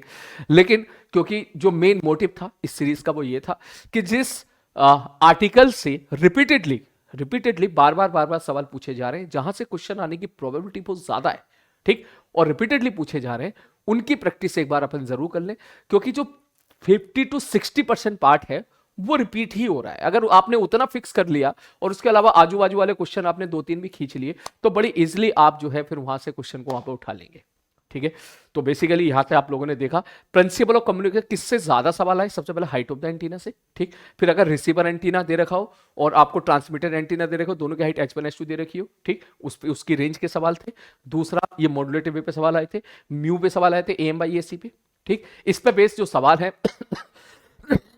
वो आपको जरूरत से ज्यादा बार बार देखने के लिए मिले हैं, तो एक बार इनकी प्रैक्टिस जरूर कर लीजिएगा। सेमीकंडक्टर में जेनर डायोड पे, डायोड पे फॉरवर्ड बेस रिवर्स बेस में, ठीक, कि अगर वो आइडियल डायोड दे रखा है तो फॉरवर्ड बेस में वो वायर बन जाएगा, रिवर्स बेस में ब्रेकिंग वायर की तरह बिहेव करेगा। और अगर आइडियल नहीं दे रखा है तो उसका रेजिस्टेंस दे देगा, कह देगा भैया सपोज फॉरवर्ड बेस में रेजिस्टेंस उसका 30 ओम है, तो इसका मतलब आप उसको 30 ओम बना के उसको सर्किट एनालिसिस से सॉल्व करोगे। फिर उसके बाद जो है इसी से मेजोरिटी ऑफ द क्वेश्चंस आपको देखने के मिले। फिर लॉजिक गेट से भर के सवाल आए, जो कि मैंने कम से कम 20-30 सवाल तो तेरे को होमवर्क दे दिए होंगे आज के सवाल में। मुझे लग रहा है आज 88 स्लाइड है, इसका मतलब 80 सवाल तो कम से कम हम लोगों ने यहाँ पे डील किए होंगे। तो इन सारे क्वेश्चंस को बेटा एक बार फिर से जरूर कर लीजिएगा। ये आपकी इस सेशन की जो थी परसेंटाइल बूस्टर की लास्ट क्लास है। ये जो परसेंटाइल बूस्टर की क्लास थी फाइनली ये समाप्त हुई, और इसमें 11th क्लास में राजवंश सर ने, 12th क्लास में मुझे और आदित्य आनंद सर को कंप्लीट करना था। सर किसी कारणवश आदित्य सर छुट्टी पे चले गए, तो फाइनली मैंने इसको कंप्लीट कराया। तो इसके बाद अब आपके बचे हैं बेटा 15 दिन, और मैं आपसे बोलूंगा कि अब थोड़ा सा जो है, अब ये क्लासेस, ठीक है, अब ये जितने भी इस तरह की चीजें उनसे अब थोड़ा सा डिस्टेंस बना के अब थोड़ा सा खुद के साथ वक्त बिताओ, ठीक। आप अगले आने वाले जो 15 दिन है उसमें आप ये कोशिश करो कि खुद के साथ वक्त बिताओ, सवालों के साथ वक्त बिताओ, आप और आपके सवाल, आपकी टेबल, आपकी चेयर, आपकी रफ कॉपी, आपका पेन, बस यही लोग आपके सामने होने चाहिए, ठीक। पिछले अगले आई होप आप सब लोगों ने यहाँ पे खूब मेहनत की होगी यहाँ तक पहुंचने में। तो पिछले 1 साल में या 2 साल में जो आपने पढ़ा है बस वही आपको पढ़ना है, कुछ नया ट्राई अब मत करना, कोई फायदा नहीं है, ठीक है। जितना आपने पढ़ा है उसी को ही अच्छे से कैच कर लो, तो अभी आप बहुत अच्छा रिजल्ट लेके आ जाओगे। क्लियर है? जितना आपने पढ़ा है उसी को ही अच्छे से रिवाइज कर लो, उसी पे बेस क्वेश्चन अच्छे से लगा लो, तो भाई साहब आप बहुत अच्छा करके ले जाओगे, ठीक। तो अगले 15 दिन के लिए मैं यही बात बोलूंगा कि अब आपको जिस चीज पर फोकस करना है बेटा वो है सेल्फ स्टडी। मैं इस फील्ड में पिछले 8 साल से हूं, ठीक। बहुत अच्छे अच्छे बच्चों को मैंने सेलेक्ट होते हुए देखा है, ऐसे बच्चे भी देखे हैं जो 12th के साथ जिनकी रैंक 1.5-2 लाख आई, फिर उन्होंने मेहनत की, फिर IIT में 1000 के अंदर, 1500 के अंदर, 2000 के अंदर रैंक लेके आए। ऐसे भी देखे जो 10th के बाद बहुत ज़्यादा सिंसियरली उन्होंने मेहनत की और फिर टिके रहे, फिर 50 के अंदर रैंक लेके आए, कुछ तो जो है टॉप 20 के अंदर भी रैंक लेके आए। ऐसे ऐसे ऐसे भी बच्चे मैंने देखे, हर तरह के बच्चे मैंने देखे। और उनसे उनकी बात अगर एक कॉमन सी चीज़ मैं आप लोगों से शेयर करूं तो वो ये है कि उनका जो सेल्फ स्टडी वाला पार्ट था वो बहुत हमेशा से बहुत स्ट्रांग रहा, हमेशा से स्ट्रांग रहा। उन्होंने खुद को रगड़ा है, ठीक। खूब क्वेश्चन की प्रैक्टिस की है बेटा, खूब क्वेश्चन की प्रैक्टिस की है। उनकी क्वेश्चन को पढ़ने की स्पीड इतनी जबरदस्त हो चुकी होती है कि भाई साहब जैसे क्वेश्चन पढ़ रहे होते हैं, मतलब दूसरे तीसरे लाइन में उनको समझ में आता है कि भाई साहब गिवन क्या है, पूछा क्या है, कौन सा लगाना है।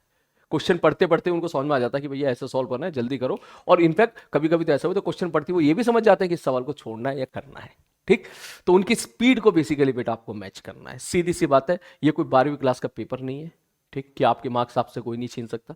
ये कंपटीशन है, तू धीरे दौड़ेगा, गलत दिशा में दौड़ेगा तो भैया दूसरा बंदा पहले पहुंचेगा, पहले सीट वो ले लेगा, सीधी सी बात है, ठीक। तो इसके लिए अगले आने वाले जो 15 दिन है, जिन बातों पे बेटा तुझे ध्यान देना है वो बात यह है, सबसे पहले योर क्लास नोट्स। जिस सब्जेक्ट के भी, कोई सा भी सब्जेक्ट हो, मैं तो बोलूंगा स्पेशली मुझे तो फिजिक्स के बारे में बोलना चाहिए। आप जिन सर से भी पढ़े हो, जिन सर ने आपको पढ़ाया हो, जिन नोट्स के साथ आपने पिछले 1 साल बिताए हैं, 2 साल बिताए हैं, वही क्लास नोट्स आप बार बार रिवाइज करोगे। पहली चीज, उसमें जितने भी क्वेश्चन है, जेईई मेंस ओरिएंटेड सवाल आपको जो देखने के लिए मिले, उन क्वेश्चंस को बेटा बार बार लगा लीजिएगा। तीसरी, कम से कम 4 घंटे की बैठने की आदत, अब पढ़ने की आदत आप डालिएगा। ये नहीं होना चाहिए कि नहीं यार 1.5 घंटे मेरी तो कमर दुख जाती है, इस तरह ये सब चीजें ना फालतू बकवास होती हैं। ठीक है। एग्जामिनेशन में तेरे को 3 घंटा बैठना है, बैठना नहीं है, 3 घंटा दौड़ना है, खतरनाक तरीके से दौड़ना है। तो उसके लिए घर पे कम से कम 4 घंटा बैठने की आदत डाल। ठीक, कि भाई साहब बैठ गया है, 4 घंटे का टास्क लेके बैठ और खूब शानदार तरीके से पढ़। हो सकता है कि शुरू के 2-3 दिनों में तेरा दिमाग 1 ही घंटा चले, फिर 2 घंटा चले, फिर 2.5 घंटा चले, फिर जब जिस दिन तेरा दिमाग 4 घंटा लगातार कंटिन्यूसली दौड़ना स्टार्ट हो जाएगा तो समझ जाना कि उस दिन तो 3 घंटे का पेपर फोड़ के आएगा। सीधी सी बात है। ठीक, और ये सारी चीजें किससे आएंगी? सेल्फ स्टडी से।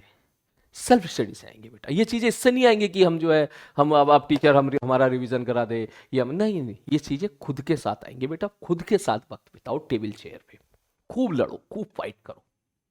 क्लियर है? हाँ, रही बात मटेरियल की, तो जितना भी परसेंटाइल बूस्टर में मैंने 12th में कराया है, जो 50% पेपर है इसी हेरफेर में आना है। सीधी सी बात है। ठीक, 50% मैं इसलिए बोल रहा हूं क्योंकि 100% तो बोल ही नहीं सकता, बोलना भी नहीं चाहिए यार, फिर तो गलत है ना यार। ऐसा थोड़ा ना है कि कि मैं बोलूं कि जितना मैंने करा दिया इससे बाहर कुछ नहीं आएगा, मैंने जो 1.5 घंटे में एक चैप्टर करा दिया उससे बाहर कुछ नहीं आएगा। ये तो बहुत ही जो है, मैं तो गलत बात बोलूंगा इस बात को। ठीक है, क्योंकि एक चैप्टर होता है भैया, 10-10 दिन बच्चे पढ़ते हैं, 15-15 दिन बच्चे पढ़ते हैं, तब जाके चैप्टर कंप्लीट होता है। यहाँ उसको 1.5 घंटे में कैसे कंप्लीट किया जा सकता है? हाँ, लेकिन इस बात की जो है अच्छी पॉसिबिलिटी है, बहुत अच्छी पॉसिबिलिटी है, 50 to 60% जे मीन्स का जो पेपर आने वाला है वो ऑलमोस्ट इसी हेर फेर में आ जाएगा। जो भी हम लोगों ने यहाँ पे परसेंटाइल बूस्टर सीरीज में जिन टॉपिक्स को हमने बहुत ज्यादा पॉइंट आउट किया है, ठीक, पॉसिबिलिटी है, गारंटी नहीं, पॉसिबिलिटी है, क्योंकि वो क्वेश्चन रिपीटेडली मैंने तो स्पेशली वही क्वेश्चन बार बार लिए, ठीक, जो रिपीटेडली बार बार पूछे जाने बेटा। उसका रीजन ये है क्योंकि जब वही क्वेश्चन तुझे दोबारा देखने के लिए मिलेगा तो जल्दी से करके निकल जाएगा। ठीक, और हाँ, यही 50% तूने कर लिया, पहले यही कर ले भैया। ठीक है, यही तूने कम से कम कर लिया तो फिजिक्स में 50 नंबर तो तेरे यही हो गए। ठीक, उसके बाद तू 3-4 सवाल और ठीक कर ले तो हो गया भैया, हो गया 70 पार तू वहां से। समझ मारिए। तो बस यही होता है बेसिकली, और पॉसिबिलिटी है, गारंटी तो नहीं है, क्योंकि पेपर थोड़ी ना हमने बनाया, लेकिन हाँ, गारंटी तो वो है जो हम लोगों ने क्लास में पढ़ाया है उससे बाहर एक भी सवाल नहीं आएगा, ये इस बात की गारंटी है। ठीक है, तो जितने बच्चे मेरे स्टूडेंट्स हैं जो मुझसे पढ़े हुए हैं, ठीक, प्रयास 2.0 और जो भी मुझसे पढ़े हुए हैं, मैं उनसे ये बोलूंगा कि जितना भी क्लास में तुम्हें कराया बेटा उतना कर लेना, उससे बाहर कुछ नहीं आने वाला। ठीक है, उतना कर लिया तो फिजिक्स में 100 में से 100 भी ला सकता है, 90 भी ला सकता है, 70 भी ला सकता है, 60 भी ला सकता है, 80 भी ला सकता है, डिपेंडिंग ऑन योर एक्यूरेसी। आप कितना एक्यूरेटली पेपर वहां पे अटेम्प्ट करते हो, कितना कम सिली मिस्टेक करते हो, कितनी कम कैलकुलेशन मिस्टेक करते हो, उस पर डिपेंड करेगा। क्लियर है? तो अब अगले 15 दिनों में आप अपनी कैलकुलेशन पे विशेष ध्यान दीजिएगा, अपनी स्पीड पे ध्यान दीजिएगा, क्वेश्चन प्रैक्टिस खूब कीजिएगा। क्वेश्चन ना मिले तो पिछले 2-3 साल के सवाल जरूर लगा लीजिएगा, और एटलीस्ट ये जो परसेंटाइल बूस्टर में जितनी भी क्लास हम लोगों ने ली है, ठीक, उनकी जो पीपीटी है उससे एटलीस्ट जो ऐसे क्वेश्चन जो बार बार रिपीट हो रहे हैं वो जरूर लगा लेना बेटा। ठीक, क्योंकि वो क्वेश्चन आने की प्रोबेबिलिटी क्या है, ज्यादा है, क्योंकि जेईई मेंस यही तो कर रहा है, बार बार उन्हीं चीज को घुमा फिरा के बार बार पूछ रहा है। 4-4 घंटे बैठने की आदत डालो और जो है मस्त तरीके से पूरी जान लगा दो, और अब खुद के साथ वक्त बिताओ। ठीक, आपका वो एग्जामिनेशन वाला जो दिन है, जिस दिन आप पेपर देने जाओ, उस दिन तुम्हें कुछ नया नहीं लगना चाहिए, उस दिन तुम्हें ये नहीं लगना चाहिए हमें तो आदत पड़ गई थी सर के साथ पढ़ने की। ठीक है, हमें तो आदत पड़ गई थी, सर सवाल देंगे तो ही हम करेंगे, आज तो हम अकेले बैठे। इस तरह की आदत नहीं पड़े, और हो सके तो हर दिन हर रोज एक पेपर जरूर दीजिएगा, जो 3 घंटे का पेपर होता है एग्जामिनेशन वाला, जो जेईई मेंस में आया हुआ सवाल है, चाहे 2023 का कोई सा भी पेपर उठा ले, 2022 का कोई सा पेपर उठा ले, वो पेपर जरूर दीजिएगा, बहुत कुछ उससे आपको सीखने के लिए मिलेगा। क्लियर है? तो चलो फिर, ऑल द बेस्ट, अच्छे से पढ़ना और अच्छे से खुशखबरी भी देना। टेक केयर बेटा।